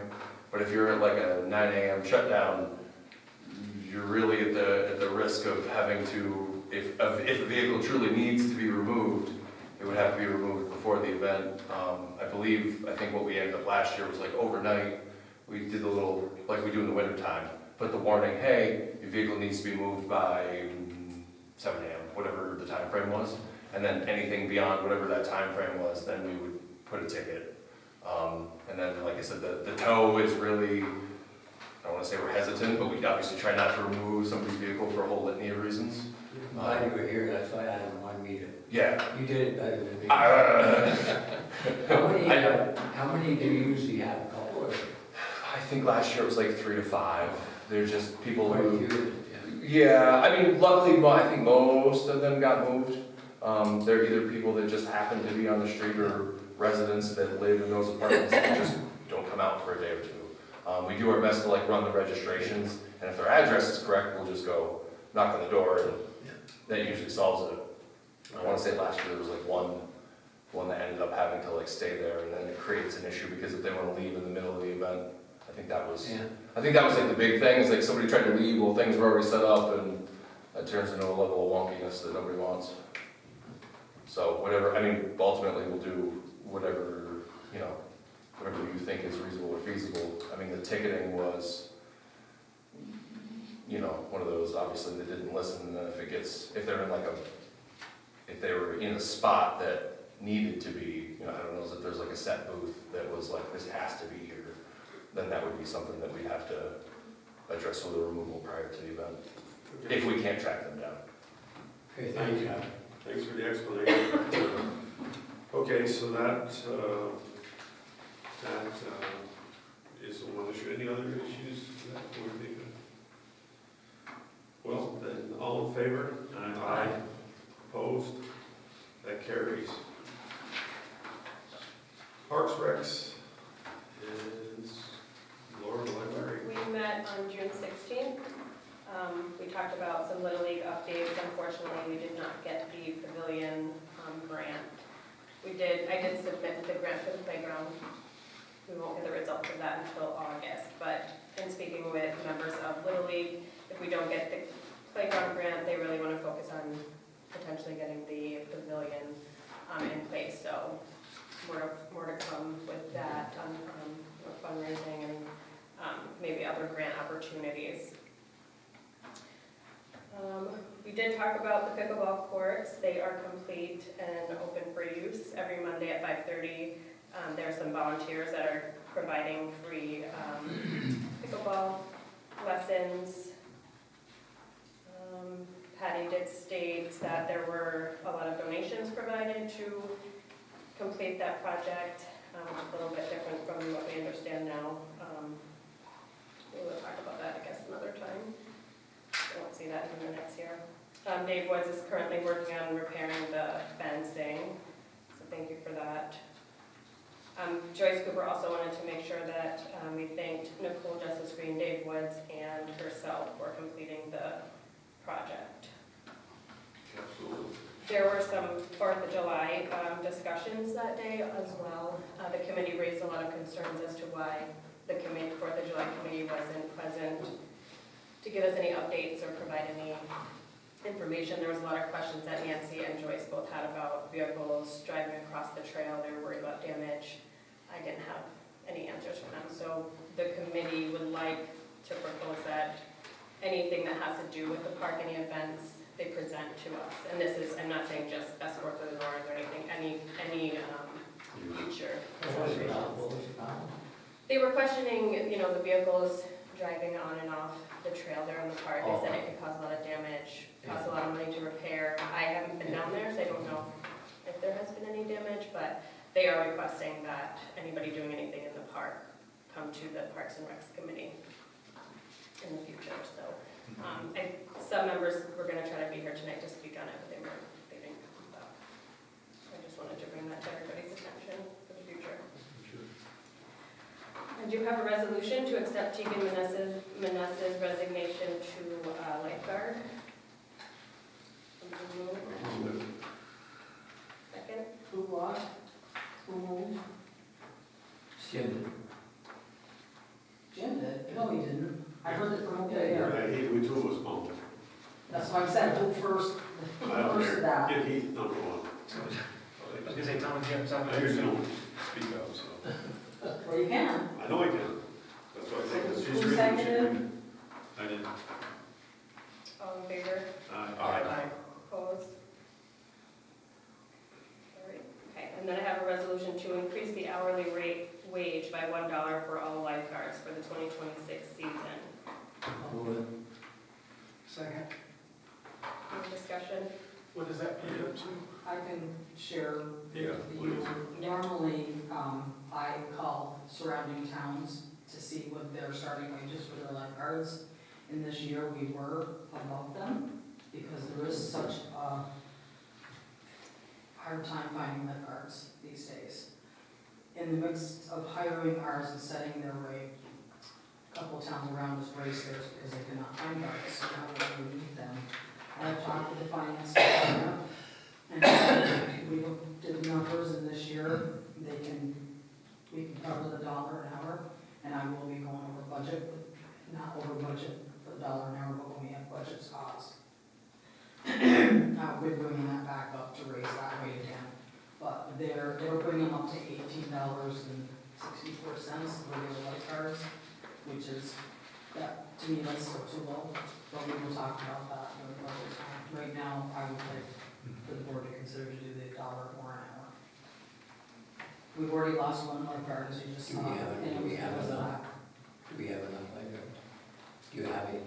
We really could use the one more that just resigned. Last year we had to run with 4, and this year full-time with 4. But that's the reasoning back behind this. It does not normally happen, but I usually am above everybody, and I found out that they've raised theirs. And there is money in the budget to cover it. Finance did. I went there first to talk to them about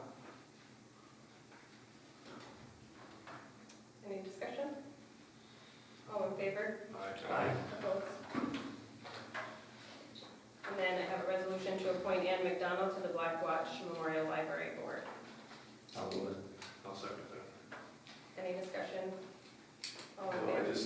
think it's great that Dan wants to be part of this, and Yeah. John was a part of this with our husband for so many years. They spent a lot of time, so I'm very happy to see him in there.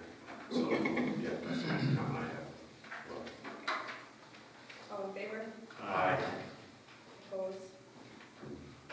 All right, and then I just will say we did pass our inspection at the beach, so that's. We'll get another one for the first one.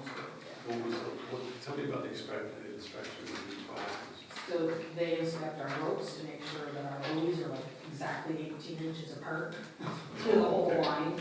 They make sure our guards are sitting in the right chairs, doing their rotations. They make sure that the beach is clean, things are picked up.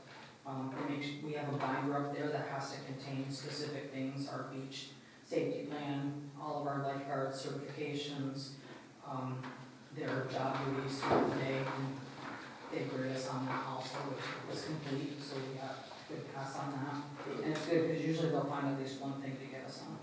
Is there an AED in there? There is, when the summer camp is not running, because the summer camp has to have one, so we share between the two. Right now, the summer camp has it, but they are up there Mondays, Wednesdays, and Fridays. And do we do daily inspections or weekly inspections of the beach as far as, not with outside agencies, but just ourselves? I pop up there occasionally, and I'm sure Laura's gonna start, because this is her first year with the beach too. But our lifeguards have a daily checklist that they go through. Oh, they do? Yes. Do They have duties that they're expecting, not just a signature. Yeah, I think they rake the beach every morning.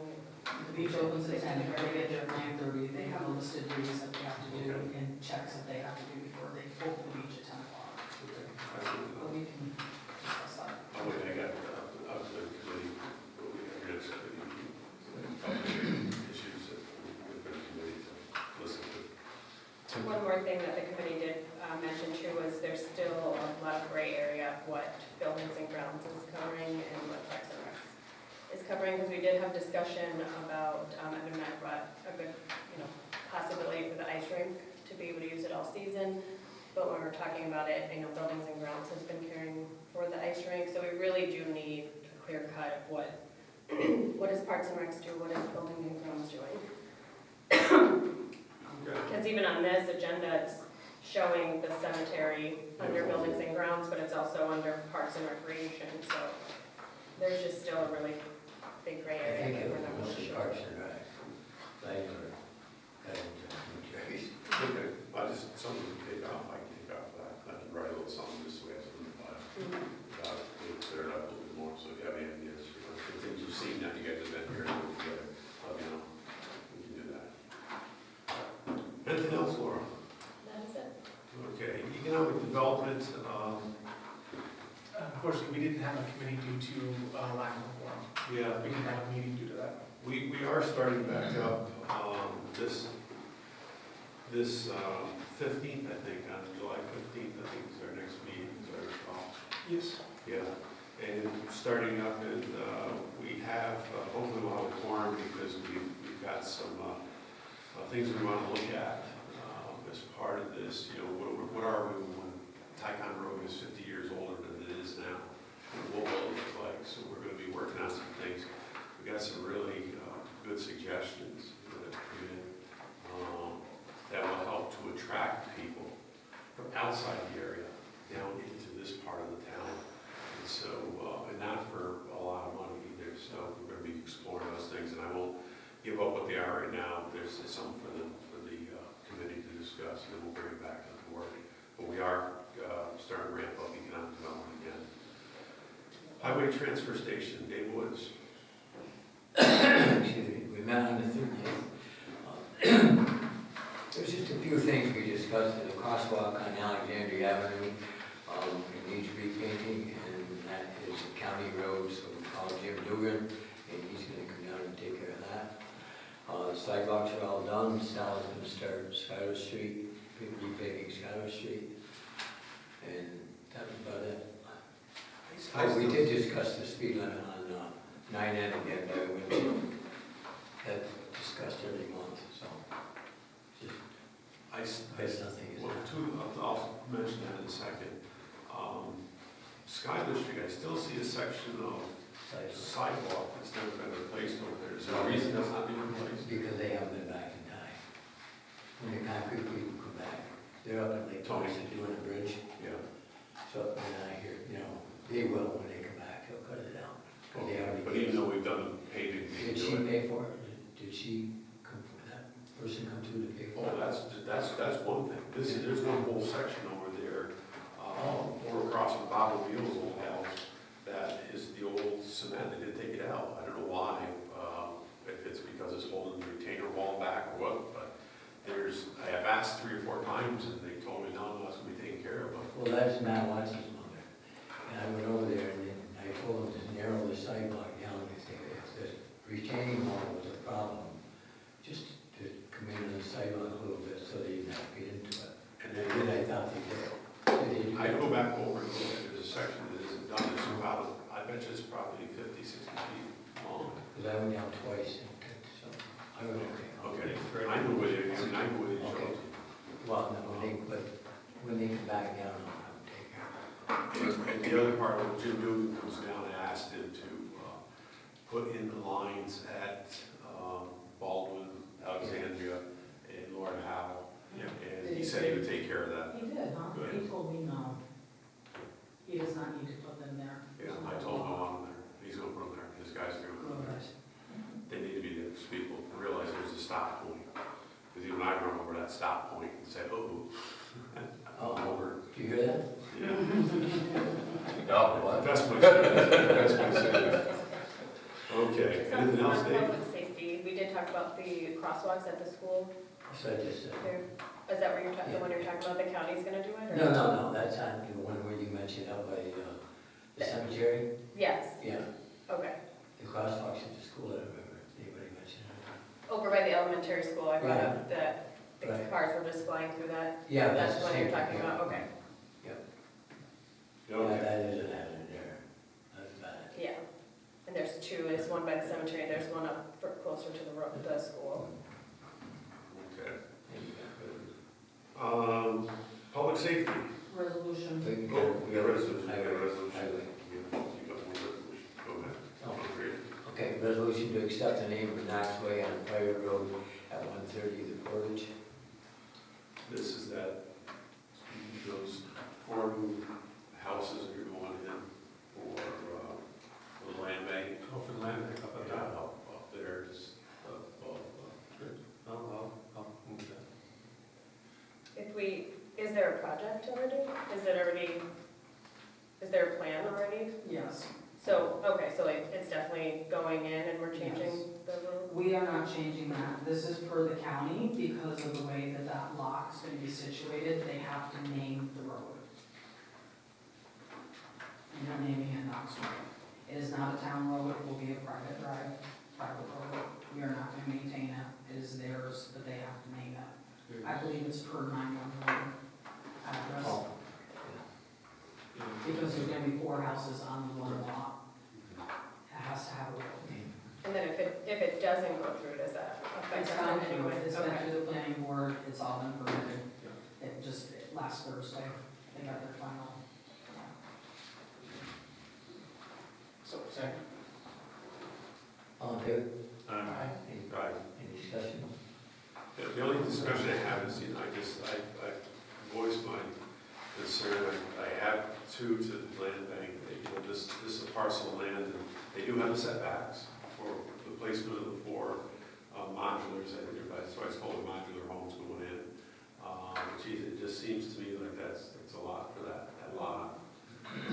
I voiced that, but they said, no, we meet all the setbacks. It met all the setbacks, it's also a double lot, more than a double lot. When they did the Portage, that was the laydown area for Green. Yeah. And it's a larger lot. All that's been looked into, we should be able to see that on the plan. I can't believe they're getting 4 houses on there. Yeah, that's what I'm saying. It's just, it changes the aesthetics of the neighborhood, that's all. And, but I understand that they do meet all the qualifications, so. That's one comment I'll make. Okay, anything else under highway? No. Public safety. Okay, we met again on the 30th. The stats for the month were the approximate calls to service 414, incident reports 46, arrests 50, uniform traffic tickets 124, 5 DWI arrests and accidents investigated, and Bobby Dieter came and gave a presentation on the e-bikes and the scooters, and we were all aware of that. I mean, the dangers and the hazards and everything. And maybe you could reiterate, have them put out a thing to stop them, right? And give them a warning. Yes, sir. Yep. And then, can they impound them after that? He said he thought you could. So it's a little convoluted. I believe that is going forward thus far, what we're doing. The problem is the way they're broken down in the vehicle and traffic law of the state of New York. If they're under 14, they personally can't be, well, technically if they're under 16, they personally can't be ticketed on like a scooter. The ticket would have to go to their parents, Right. but that can only be in the presence of the child. So if the child's just out on the street by the lonesome, we are allowed to, at this point, our directive is to confiscate the equipment.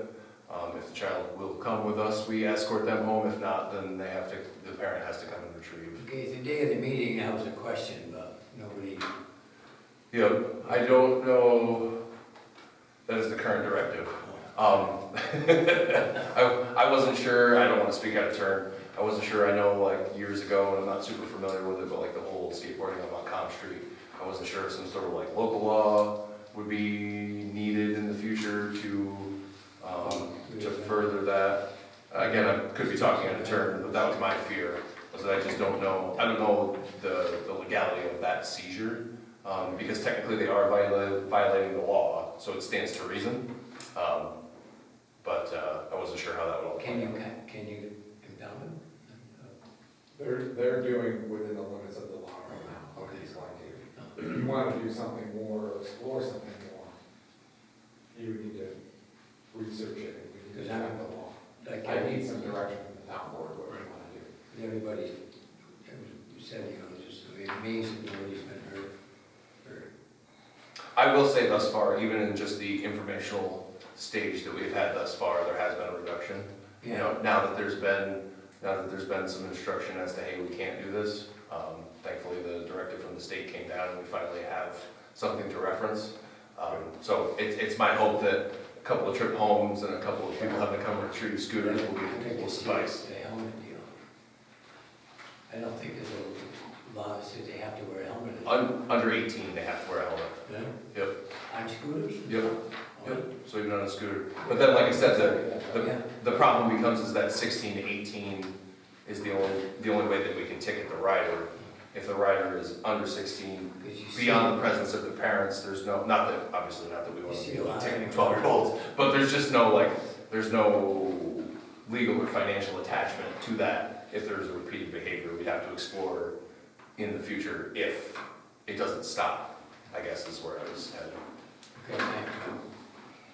And the building department had 13 permits, 65 year-to-date so far, and orders to remedy 6. And that's it. And the minutes for the highway is attached, or for the police public safety is attached. And we have two resolutions. Okay. Resolution to create the position of office manager in the town of Ticonderoga court office. And so this is Ms. Cooper. There's a second resolution here below you. We will pass in a minute. So moved. Second to that. Second. Any discussion? All in favor? Aye. Opposed? Carried. Resolution amending resolution number 237-2026 to correctly say raising Roberta Cooper from the position of clerk to the town justice to office manager provisionally at the rate of $31.25 per hour full-time with benefits. Can I have that motion? I'll move it. Dave? Second. Keith?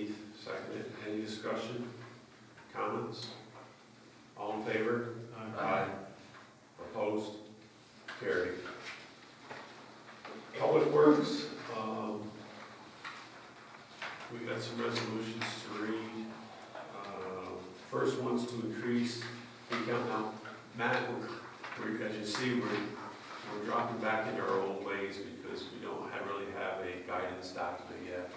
I know we've talked about it in Blue Bay, so we're dropping back into our old ways. Yeah. But I've got a resolution to increase the account for 92 Mossy Point. It's long, must be residents, to 1 EDU sewer, 1 EDU O&M, and 1 EDU debt sewer, as is now listed as a one-family residence on the tentative assessment roll. So it's coming back on. Yeah, but it's on the final assessment roll, not the tentative, the final roll's out now. Anybody want to change that, or we got a? Well, yeah, you can change that, but I don't know if it's saying tentative specifically for some reason, but the final assessment roll is out now. Yeah, it came out. So all of those should say final. Okay. So this is one family residence on the final assessment roll. Any, can somebody move that? Second? Second. Any discussion on that one? All in favor? Aye. Opposed? Carried. Resolution to increase the account for 19 Whitney Point, Ryan Real residence, to 1 EDU sewer, 1 EDU O&M, and 1 EDU debt sewer, as is now listed as a one-family residence on the final assessment roll. I'll move it. I'll second. Discussion? All in favor? Aye. Opposed? Carried. Resolution to increase the account for 1068 Wicker Street, Chatter residents, to 2 EDU water, 2 EDU sewer, as there is now an apartment over the garage. Second. Discussion? All in favor? Aye. Opposed? Carried.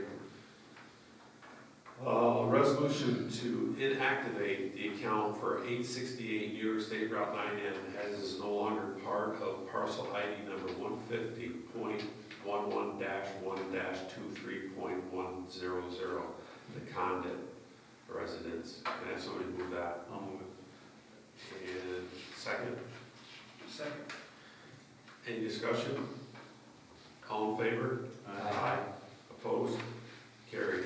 Resolution to increase the account for 85 Montcalm Street, and this is 85 Montcalm LLC, to 5 EDU water and 5 EDU sewer.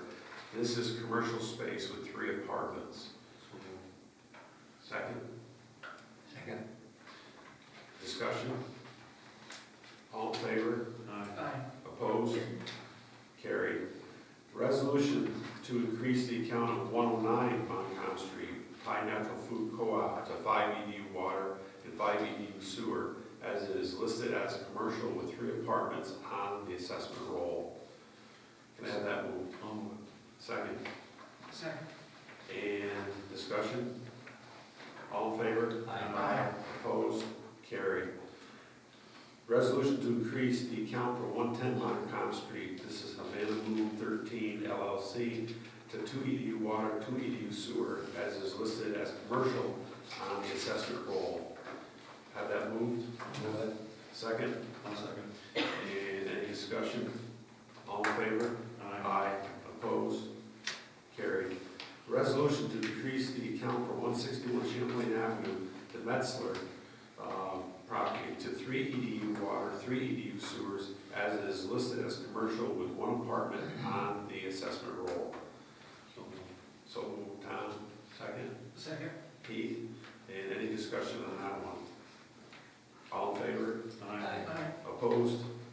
Carried. Then we have a resolution supporting the town of Ticonderoga Community Development Block Grant application and demonstrating the town's commitment to the financial completion of the Amherst Avenue Water Main Replacement Project. Can I have somebody move that? I'll move it. Second? Yes, sir. Do you want to just briefly discuss what that means? Well, I'm gonna ask for discussion. Okay. Yeah. So second? Second. Okay. Discussion, Matt, you want to tell us about this? Well, yeah, so the town wants to apply for a CDBG grant, which, You have public hearing last month on it? yeah, which seems to be qualifying, but engineering estimate that you got recently, 3.1. yeah, is about $1 million over the grant. So that's unfunded. Town will have to borrow that and bond that off. So I forwarded it to you and said, further in my discussion in the past about the town board having a good idea of where you are financially, where you are in sewer projects. This is just another one, right? And it's $1 million over however long you can bond it. That has not been discussed yet. If the town is, because it's not a project that's financed through EFC, there's no application in for that project. So you'd be borrowing that from the market. And what that looks like, in terms of a bond sale and things like that, none of that's been vetted yet. So this is really just a resolution that you're telling OCR that grants these things. If they give you money, you're going to match it. So that's just a. So, where, do you know where the funding would come from? Has that been discussed with finance? No, we talked about it in committee, as I recall, and some of our engineering group said that they looked further into these and they're coming in somewhere in the $1.5 million range. We don't know where. We don't know where, Yeah. which is where we had expected it to be, and to be inflated twice the amount. So this is, like Matt saying, this is a big unknown to us. We don't really know, but we need to have a commitment that we, are serious about this to get any type of funding. That's where we're at with this. It's just one of those complexities that we have to deal with inside of this project. Yeah, we don't want to be in a scenario of having OCR award you things and then not do them. Right, that's the next time we go to that level, They will give you. I remember. So I just, it's not my place, and not just the attorney here, but I. Was Hannah looking at some of this? I can't remember. No, she was the one that raised it and said, if you want to do this, you have to adopt this resolution because the engineering estimate is way above what the grant is. So if you do this, it is sometimes you're just going and applying for things, seeing if you can get them, and then you go with the project. This is a little bit more because it is OCR. And, the limited funds, and when they award them, they want it to happen. So Who did the engineering study for us? Riggers. Riggers did. They came up with 3.1 revenues. Right. Did they tell us why they thought it was so much as the pipe length? I mean, the pipe's about 1,700 feet or something. I don't generally ask them. Oh, okay. That's not, I'm the procedure, whether you guys want to do it or what it costs, that's between the town and the engineering. So, what it was discussed at committee, yes, they can explain where some of the numbers were. So I just, not telling you not to do it, it's not you, you're making it. A big commitment, right? Correct. Right. And is there an alternative? Is this, are there different avenues we can take? Is this like this one? Well, the reason for it, we had 6 breaks in 1 year. Yeah. It's recommended easy size to replace replace it. It needs to be done. It wouldn't have been such a discussion topic if the engineer estimate was close to the grant. Right. But it wasn't. I love the anecdote. I had a project about 1,000 feet, 1,800 feet, I think it is. That just helped the bid came in just over $1 million, like $1.1 million. So that's half of what their estimate was. Every project's unique, but it's not far off. Similar neighborhood, small neighborhood in the village. Hopefully, as we sharpen the pencil and get into further project design, hopefully that number comes down. But What is the deadline for the grant? you need to adopt that at the end of the month, I believe.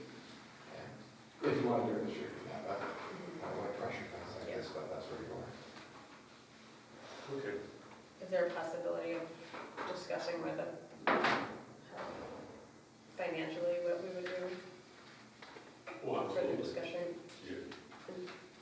Absolutely. I mean, this is what Matt just said right there, it drives me back to right tears. Because I know they talked about it, I'm learning this as I go here quickly. And I need to ask that question, because I didn't ask it in the committee, was, what exactly is driving this cost, this amount? When it's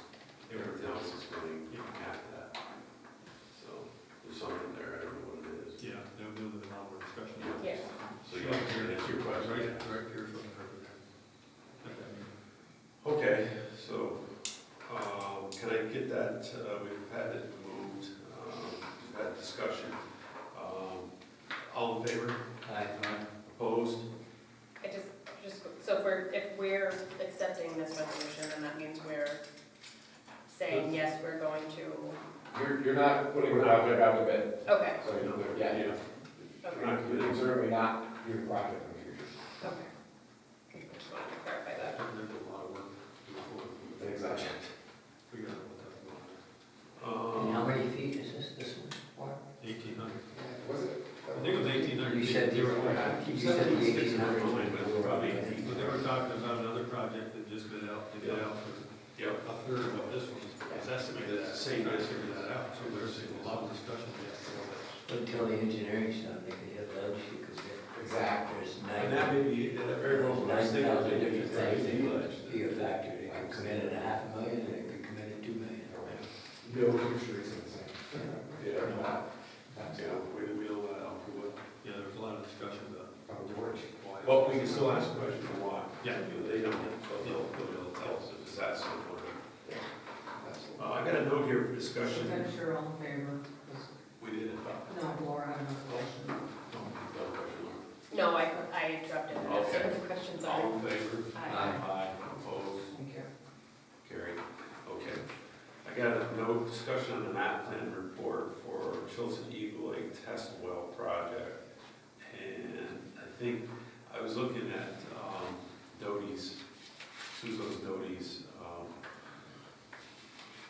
letters they sent us, Matt, just this past week. They sent us their price proposals, what they were for their projects. And I just had a question. The NPR, we can't share the NPR that we need for Gooseneck.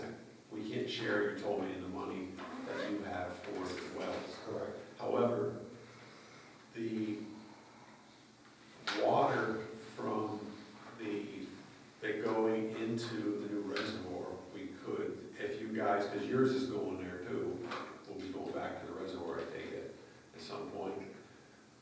I don't understand. You have to have an NPR. Correct. And will that be just specific to just on top of Chilton Eagle Lake, or will it come down to the water reservoir, the tank? I don't know what the specific geography is. It's the users. It's wherever those 104, I think it is right now, somewhere in there. It's wherever they are. Start to finish. Okay. And that reservoir encompasses that. Does it? Yeah. I think, I'm pretty sure. Okay. There's people there down by the reservoir. Yeah, so I mean, that would be part of the MPR. Possibly. Okay.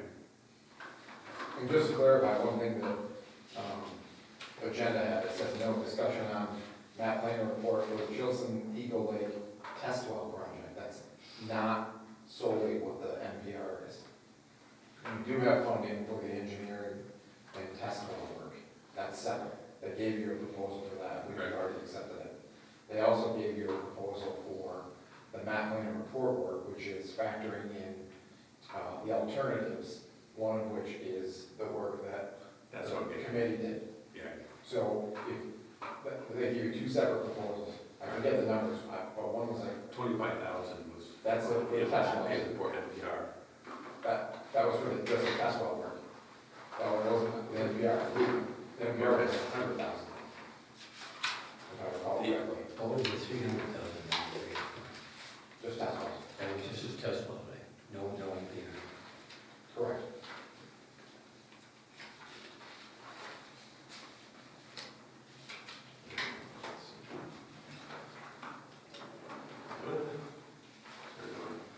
I've got, okay, so this is Chilton Eagle Lake Drinking Water District map plan and report for SDA project 26-058.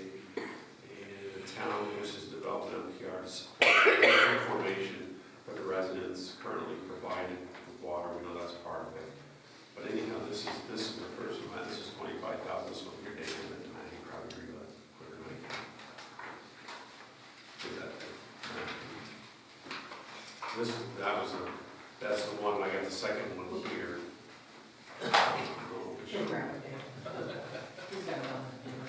this one's 100,000. That's Chelsea Lake Drinking Water Project, feasibility analysis, general assistance.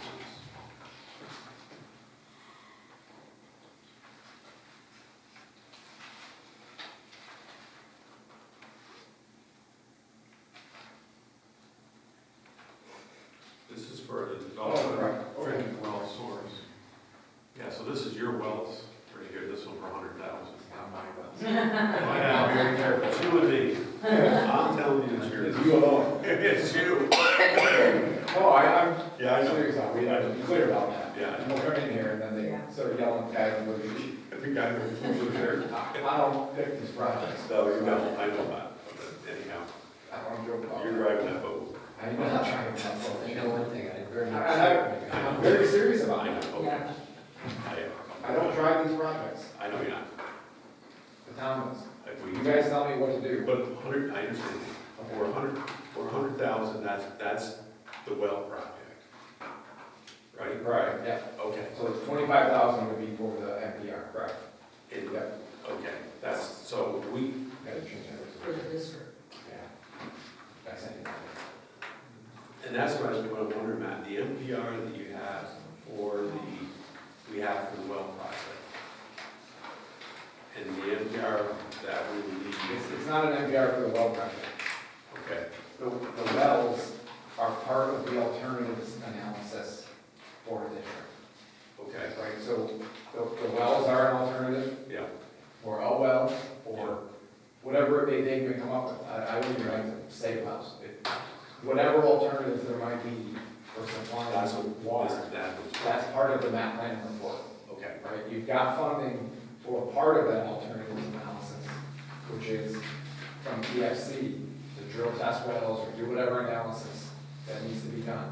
That information then gets plugged into the map plan report.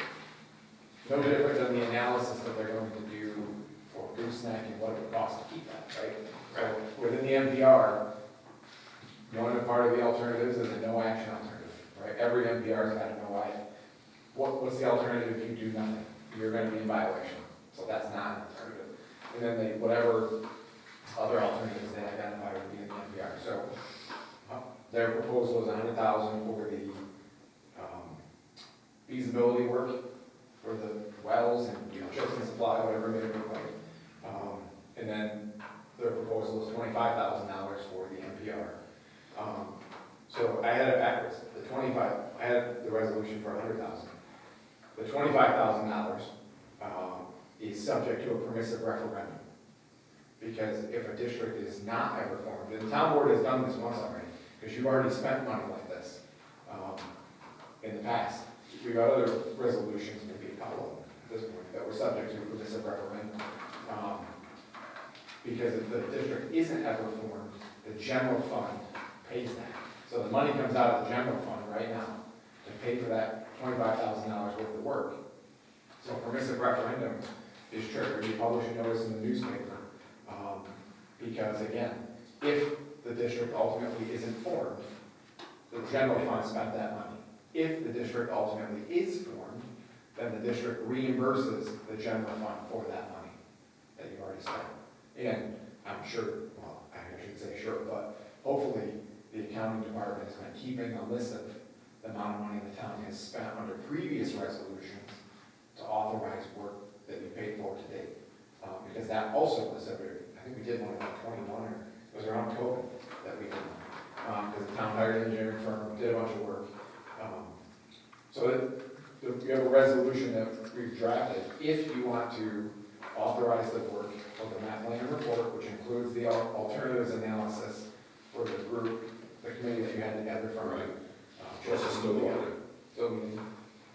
then you could adopt that resolution subject to a permissive referendum. No money can be spent for 30 days because if enough people file a petition, then there's a vote on that, spending that $25,000.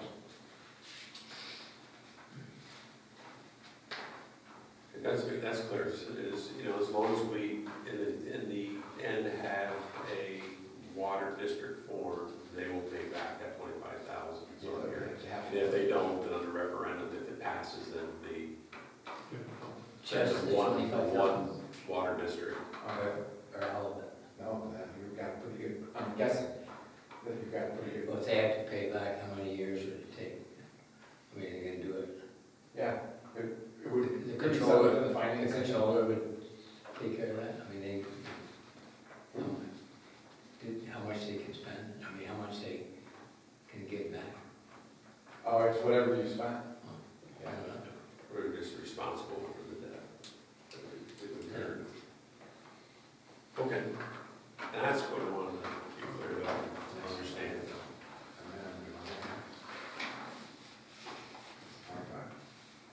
Okay.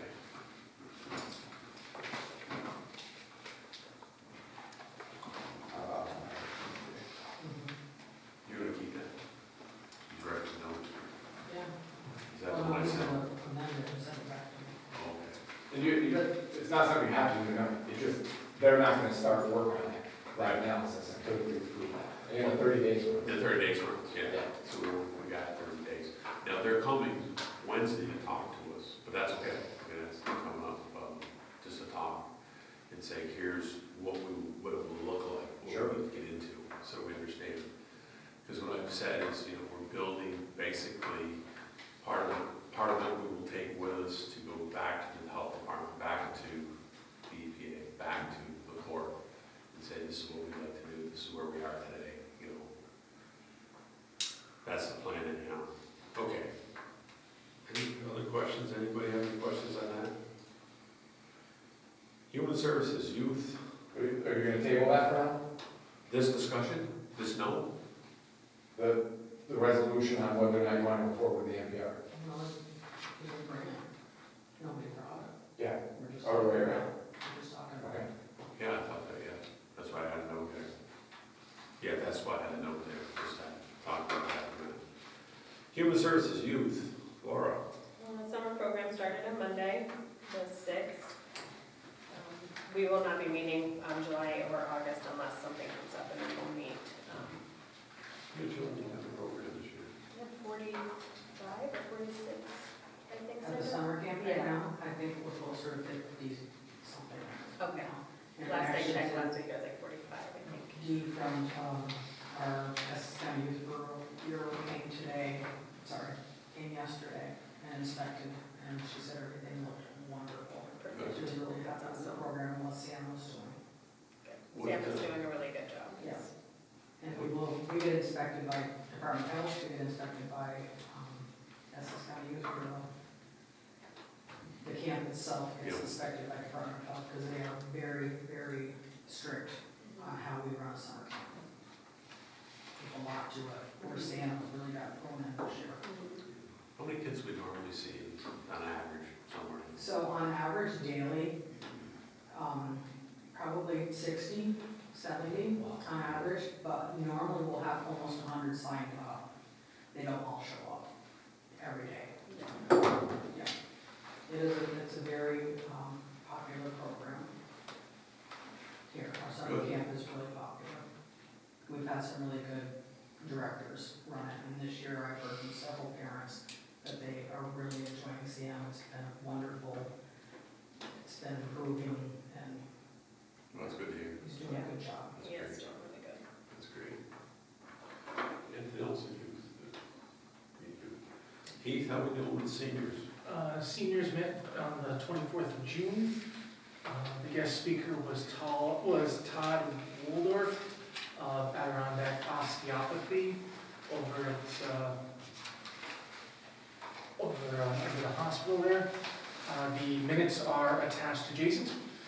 They're not in the packet, but I gave everybody a copy. The minutes, the seniors are looking at taking advantage of they were trying to get a brunch cruise for on the Lake George Steamboat, but that didn't quite work out, so now they're looking at a lunch cruise on Lake George Steamboat.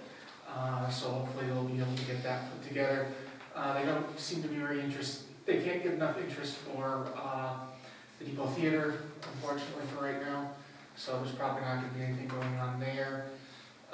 Dave, I told you about Marlene. So I'll let her know. The seniors will be meeting again on the 29th of July.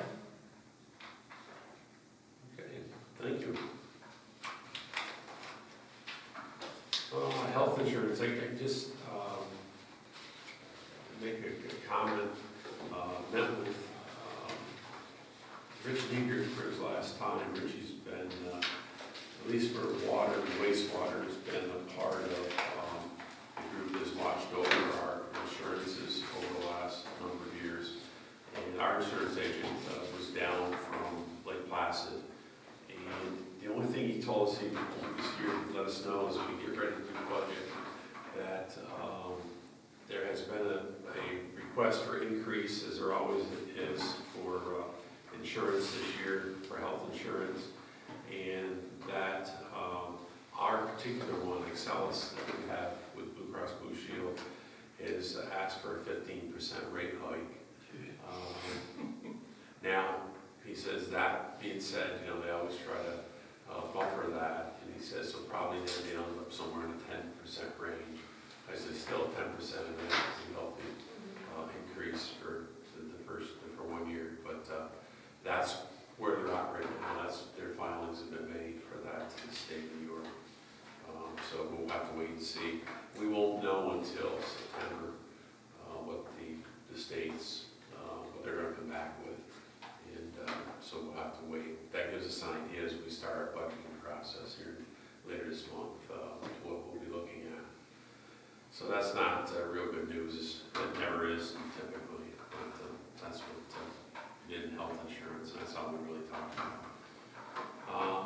Contract negotiations, I have a resolution to ratify the union contract for the water wastewater division. Can I have somebody move that? I'll move it. Second. I'll second. Any discussion on that resolution? All in favor? Aye. Opposed? Carried. Nothing to report on cable TV this month. We have. Spectrum Northeast recently learned that Baby TV is discontinuing its service on August 1st. Baby TV. On July 31st, Spectrum will include a slate message that programming is no longer available and would subsequently drop the channel on or around August 14th. Programming for Baby TV will no longer be available. Damn. There's your cable TV. Finance. We've got a resolution to create the following new account line. This is for the Justice JCAP grant expenses. We've never had its own account line, and so they're setting up one because under JCAP they're spending more monies this year. Built a new bench upstairs that Judge LaPearl has been working on. It's really nice what he's built for them. So can I have somebody move that resolution? Second. Any discussion? All in favor? Aye. Opposed? Carried.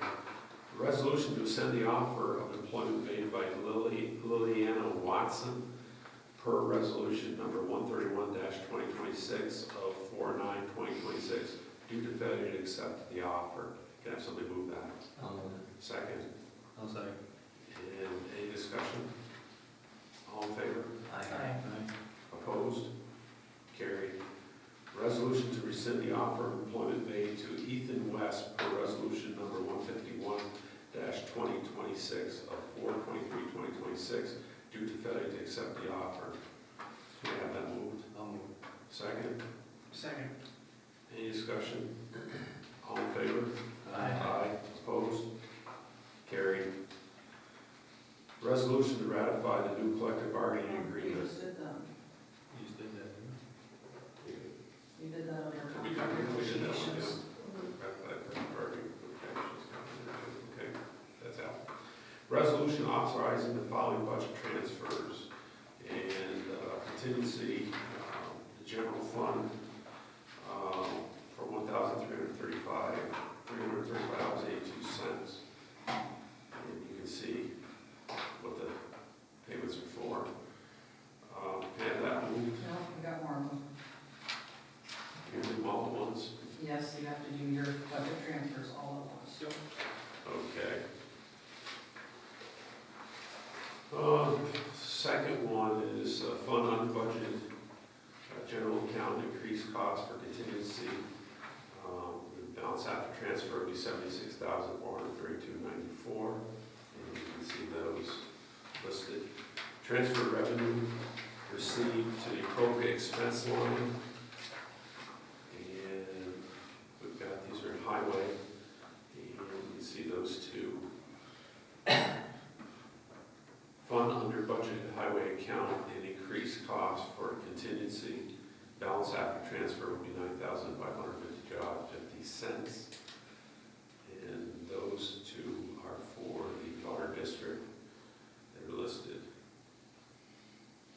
Fund under budgeted water accounts and increased costs for contingency. Balance after transfer would be $13,727.55. And those will be for the sewer districts. They're listed here. Looks like mostly disposal, electrical, sewage treatment. So that's the process running. Fund under budgeted sewer account, increased cost for contingency. Balance after transfer will be $1,617.81.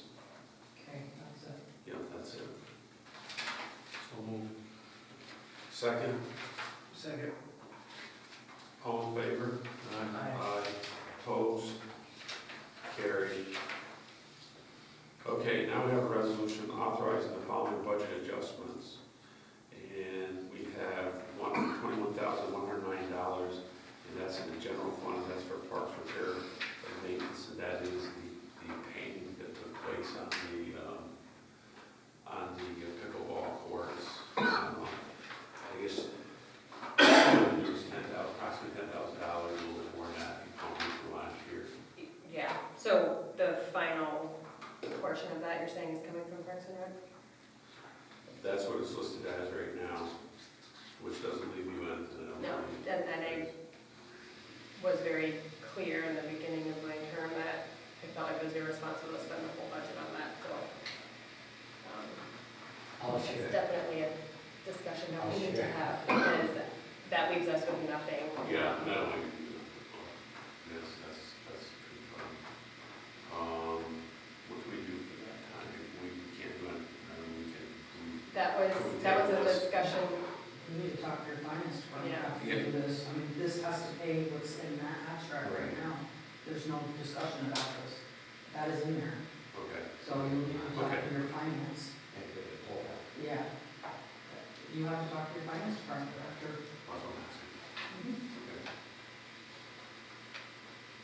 Anybody see an issue with that? Could we do that? Like this, like I said, we only get 30,000, but I do have an excess. Could we use some of that for parks and rec? You certainly can. Count. You know, I mean, it's a little bit early this, because I don't know what's gonna happen. I think I got 50,000 left. So I don't know what the deadline is on the bill that was given to us, but it's The bill supposed is to be paid. the end of the month. Yeah, the bill's been paid. It's been paid. Not yet paid. Well, it's in that abstract way. You guys are not the abstract after all this is done. It has to be paid this month. Right. We have 30 There's a days. due date of this month. That's right. You can discuss this finance at your finance meeting, you can go up and talk with them. I mean, this is where you're biting into contingency, or maybe in October, you'll be able to share some of those funds. But right now, if there's any repairs or anything, it has to come out of Parks and Rec budget. And you get under our buildings and grounds. But that's what I said, if something happened next week. Yeah. I'm just confused about this, because when we met the other day, I had said that we didn't have the funding to come out of Parks and Rec, so there was no further discussion. Well, they have to take it out of somewhere. Yeah. Whether they replenish you for taking this out, that's your discussion with finance. The bill has to get paid and it has to come from somewhere. Apparently, there is, well, I don't know where they adjusted it from, but what's the adjustment? Where did they take that from? Is it up above?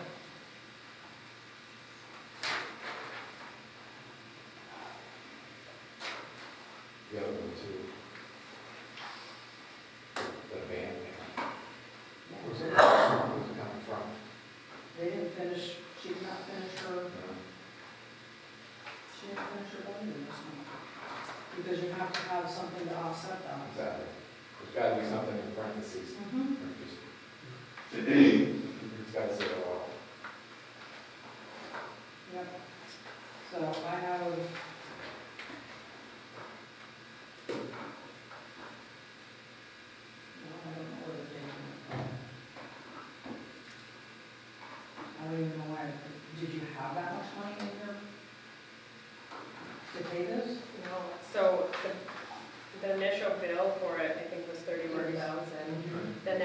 10,000 encumbered, plus we have 2,000, little over 2,000 from donations from last year. Which leaves us 21,109.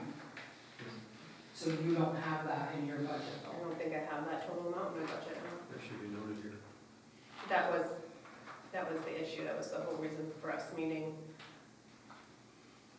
You know, your finance department is supposed to be taking care of this. Yeah, I don't know where they're transferring the money from to cover that. There's nothing else in this document. And that has to get paid. Yeah. I mean,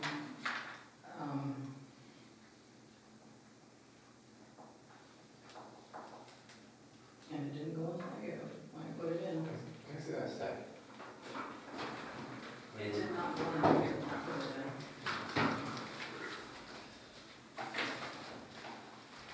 Where is it? It should be right on that, right? It doesn't matter where.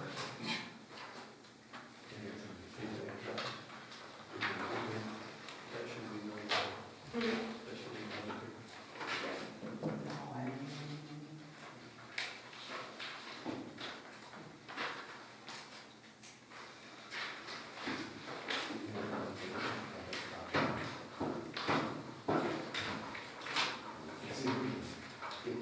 Who was that to? Vermont Service, Vermont Service. Back. Vermont Recreation and Service. Yeah. Only because I've dealt with it a lot. That's so funny because I remember putting that in.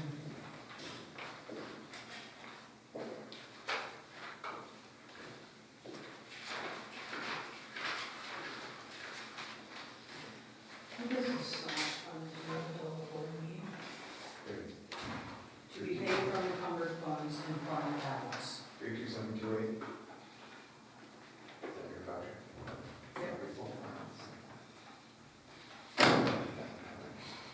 So your fund balance, there needs to be, in order to pay this abstract tonight,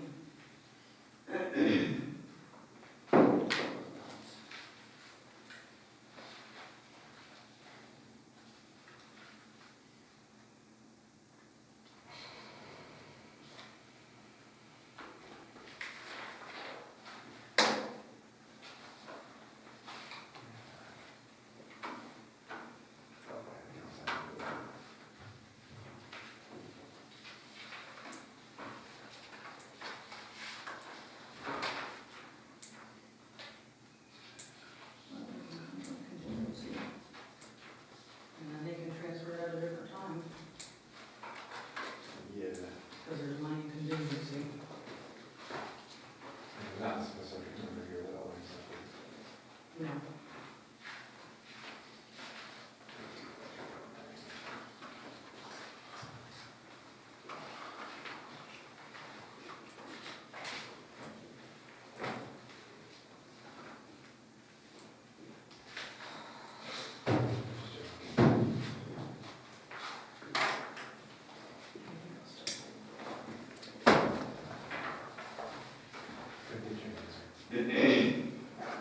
Well, you can do a budget adjustment and, because contingency has 76,000. And then if they need to fix it, they can fix it for finance. So you're,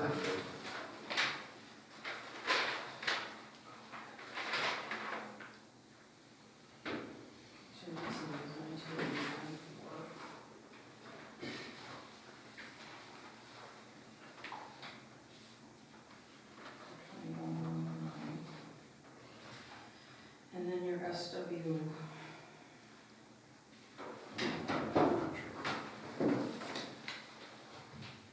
It's not on there, it's the very last one.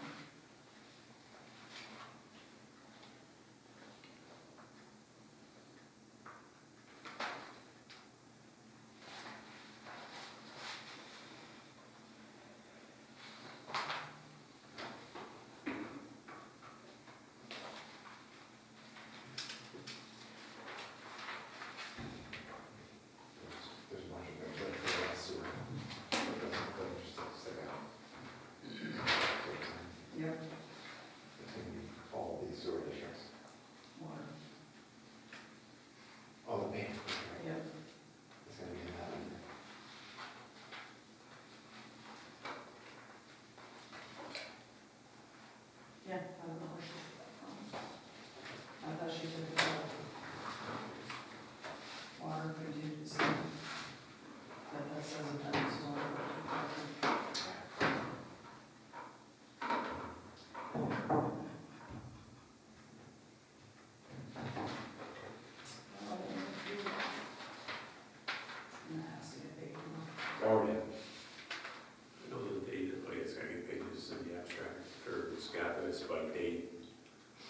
add payment.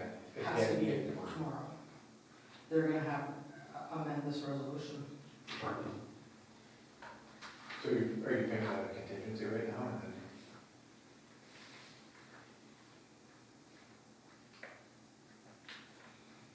general contingency?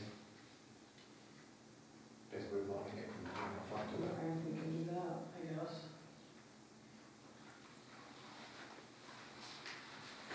Yep. So 1989.4 is gonna be included in there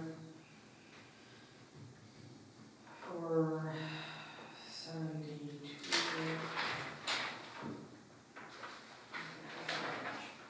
Yes, we did. $72,978.79. Left contingency.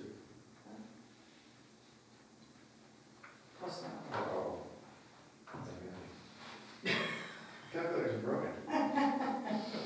72, what did I say, 72,978.79.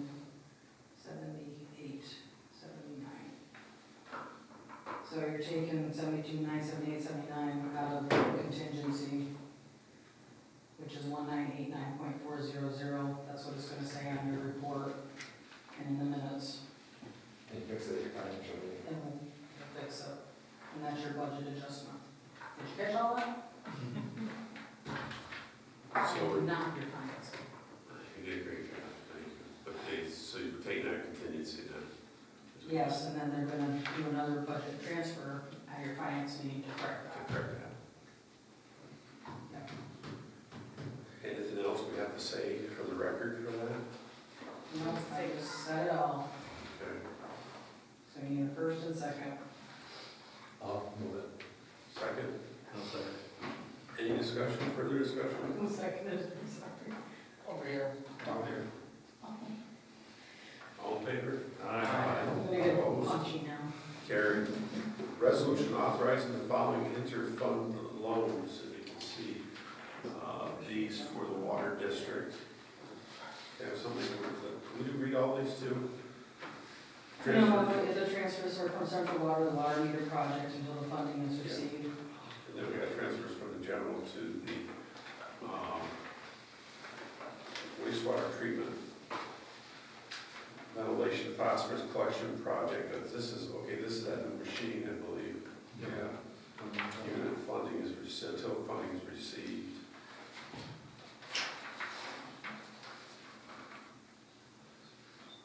Same with that. And then there's transfer funds from the sewer to the wastewater treatment plant upgrade project.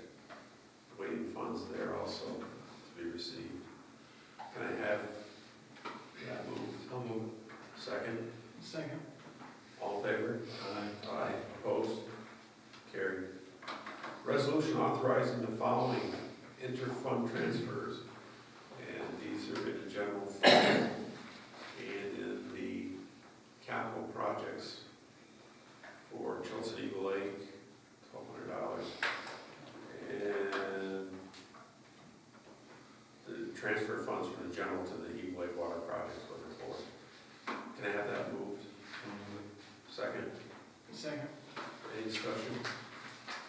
All in favor? Aye. Opposed? Carried. Okay. On to other business. We have a resolution creating the Battery Energy Storage Research Committee to meet on the third Wednesday of the month at 6 p.m. and appoint the following members.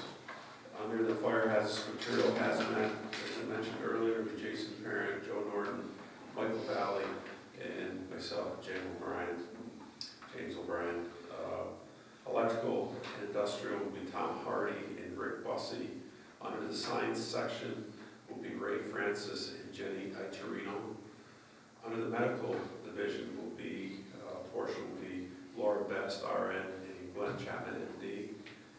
In the government sector will be there's going to be Doug McTier, Mike Powers, and Tom Jebb. And I had a question about that, Matt, just quick. So those are three members of the, I think I asked this question before, and you gave me an answer. Those are three members of the same board. If they are together, is that form a third committee? They're in a different committee. Yeah. We're still under committee. It's a different Yeah, committee. different committee, okay. Three of them go to stewards and have coffee.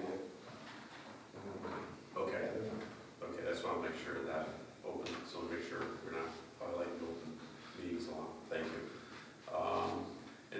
2 will be Sandy Morehouse, Esquire, help and assist us with legal. A discussion item, so that's, any questions about that under other business? That's what we're, can I have someone move that? Second. Second. Any discussion, further discussion? All in favor? Aye. Opposed? Carried. Discussion item, this is just a discussion item, put in there. We had a request from the town Putnam Fire Department asking us if we would consider donating or selling a few of our old police cars to the Putnam Fire Department for use within their department for the chiefs, I guess, when they're going on calls. They're bringing a lot of miles up, I guess, on their own vehicles. They're asking, trying to figure out a way. We have, at times, excess vehicles that we get rid of, so they're asking if we can donate or sell at a reasonable price for those to them. So I don't really want to bring it up. We'll talk about it some more in committee, and we'll bring it back. What do we got? I think as we go through, I don't know if we have anything right now. We don't, because we usually either trade them in, or we surplus them and bid them out, or we brought them to auction. You can do agreements between other municipalities, but you need to see what's best for the town. Yeah, absolutely. Yeah, they understand that. You would be able to, you would just need to go through the surplus process, and then you sell it for $1 or what's worth to the municipality. It's up to you, but taxpayers. So who wants to go to the surplus process? I know we do. I mean, is this something? They would have to, your committee Yeah. would have to. I'm not saying that we don't have a negotiable. Your committee would have to discuss it and say, oh yeah, we have this car, we don't think that, if we can insert Somebody this. outbid it, so yeah. Well, it No, depends on if you. it's not even put out, well. It's not put it bid, it's just a Exactly. circle. It'd be no different than if you had a highway truck, actually, highway's a little different. Police vehicle that you were gonna transfer the water, or the highway. Which we have done before. Exactly, not $1, you decide what you want to.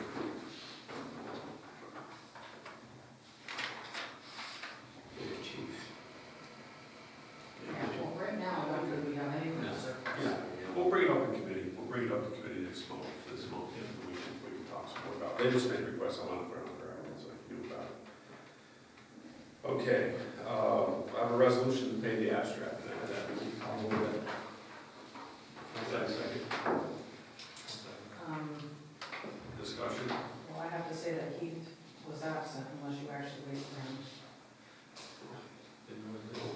He's coming. Yes, I didn't notice. Or not to know. But I guess I didn't notice. How did we get There you go. He's coming back. Here he goes again. That's pretty cruel, Heath, you going out here and not telling me you're leaving. It's a very dire situation. You agree to pay the abstract? Much better now, right? Oh, yeah. Okay, I have a resolution to pay the abstract. Dave brought it on second. Any discussion on paying the abstract? Okay, then. All in favor? Aye. Opposed? Carried. And then we have a resolution to accept the supervisor's report. May I have that moved? So moved. Second? I'll second. Any discussion? All in favor? Aye. Opposed? Carried. Connie, anything? No. And Matt, anything from? We can tackle what I need. The only thing I would just note, just to keep it high on your radar, that Chilson Eagle Lake resolution. For the MVR, I know you want to do advance the analysis of keeping gooseneck kind of in line with the well-related work. Okay. So don't let that resolution linger very long, because they legally can't start working on that until 30 days runs or a referendum happens. Right, so if you guys want to discuss it at the financial meeting later this month, you're 30 days out from that before they can start. So they're already working on the, well, assuming you sign and send back that. Yes, the agreement. The wells agreement, because you've already retained them for that. they'll get started on that work, but they're not gonna get started on the gooseneck work. So just, everybody's clear that that's the step process there. Unless you have to bring this work done. Right. Which I'm telling you, you guys wanna consider it, you wanna deal with it financial or even next month. It's just, you're only 30 days out. We should do it tonight. Well, one of the things we have to do is we have to figure out the financial piece of it, where the money's coming from. Because we did, obviously, this team that I have in place was in budget before last year. So we've got to be able to pay that, whether we take that out of general or contingency. We've got to decide that. Yeah, completely agree. Yeah. Maybe put it on for your financial meeting. Financial, give us a chance to talk together. Have finance look at it, where you're gonna pay for it, get it confirmed you to, for that project, so we've got the money. I don't think 30 days is gonna hurt us at all. Yeah, well, I can date everything, and I can get it set up for whenever you do it. You just, I don't want to know that clock. Yeah. So let's put this down for financial in 2 weeks, and then we will have our plan, and we'll move from there to put this into 30-day referendum. And by then we'll know where we're gonna pay from. Okay. And I did see one thing later on your agenda here, you had a executive session to discuss personnel matter. Just to clarify, that's not a proper defined executive session, right? If you're talking about the employment, discipline, advancement, or something about individual, that is a proper executive session matter. So that's the, you don't have to identify the person. This was, You just have to identify this was in the the town. minutes, but. Okay. So that would be valid, just for the minutes time, we'll get it clear. When you get there. Yeah, okay. Yeah. Okay. Anything else, Matt? That's it for tonight. Any further discussion from any board members? Any closing comments from the public? Yes, Sir? I really urge every board member and the lawyer to read this agreement with the tower. Especially number 2, 6A,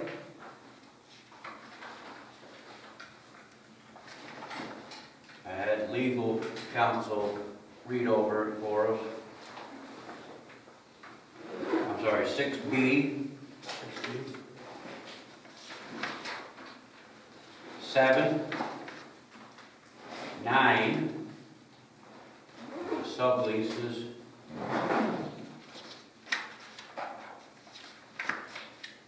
and 22.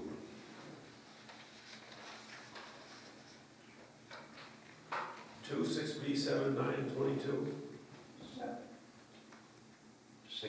6B, yes. You have. I don't know how far, Noted. You have it upstairs, you have a copy upstairs. Oh, yeah. Yeah, no, that's all I got, okay. I don't know how far we're gonna go. I mean, this has already been signed, notarized by the company and the former town supervisor.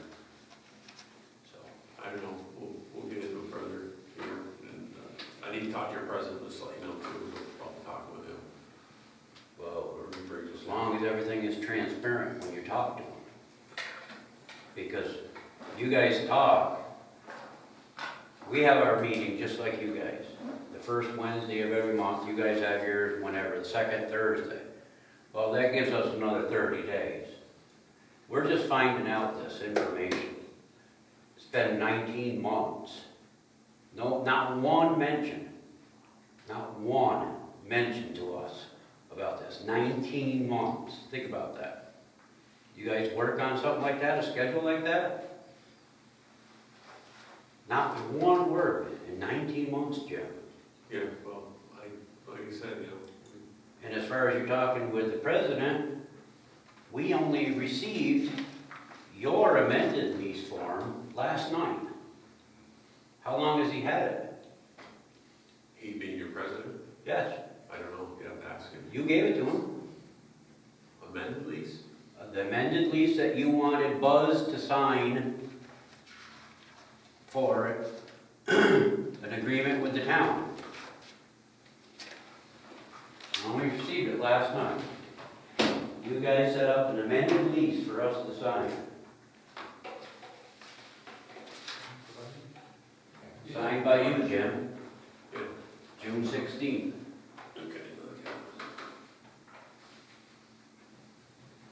Yep, I remember this.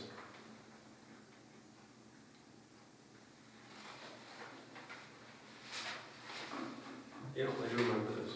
Now, all our members last night said, well, why are we getting this now? Why is this already been signed? Why are we receiving this now when it was signed June 16th? What was last night, June 8th? July. Or July, I'm sorry, July. You understand what I'm saying? Yeah, I understand. There's more than just the president there. We have a president that I don't think wants to be there. Okay, well, obviously there's some issues. I mean, that you guys. There's some take big issue. issues. Yeah, we'll have to go through them and see. Because right there in that folder, I have the lease agreement with the village. I have the deeds.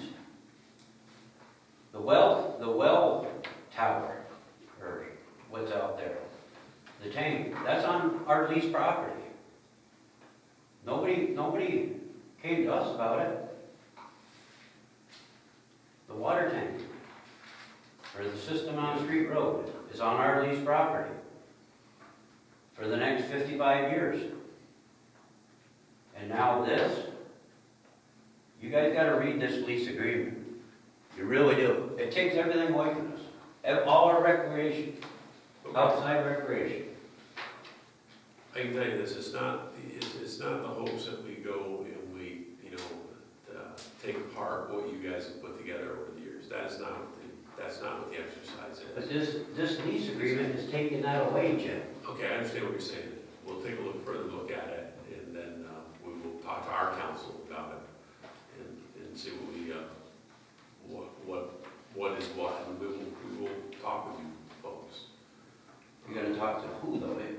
I have to talk to your president. I mean, he's your president, but I mean, if you need to come talk with your group, I got no problem coming and talking to your group. I have no problem with that. But why not in public? That is in public. I'm coming to your meeting or wherever you guys meet at. Why can't we talk about this with the public, the members? Yeah, that's fine. I have no problem with having it here if you want. I have no problem having a meeting on this, and whoever shows up, shows up. I have no problem with that. But I gotta read over both. But if this goes through, we have to remove our horseshoe beds, we have to move our archery targets, everything. We lose our parking. We have to use between the building and the chicken barbecue pit, we have to allow them to truck turnaround down there with this lease agreement. I urge every one of you guys just to read this lease agreement, what you guys are signing. Not you guys, I'm sorry. I don't push it on you, I don't push it on you. It's just the way it's gonna be. And I mean, I'm gonna be honest, I'll fight tooth and nail. I will fight tooth and nail legally. I have a lawyer that did consulting for me already, and all I have to do is retain him if we have to. And I don't wanna go that route. They shouldn't have to go that route. Are you an officer of the group or just a member? I'm vice president. Vice president? I act in behalf of the president when he's unavailable. Sure. Okay. Well, thank you. I appreciate it. Thank you. Appreciate you coming tonight. Anything else from the public? Got your hands full here. Thank you for sitting through this patiently, both of you. Tommy, it's good to see you. Good to see you. Yep. Tom Hardy, as always, thank you. Anything else before we go to executive session?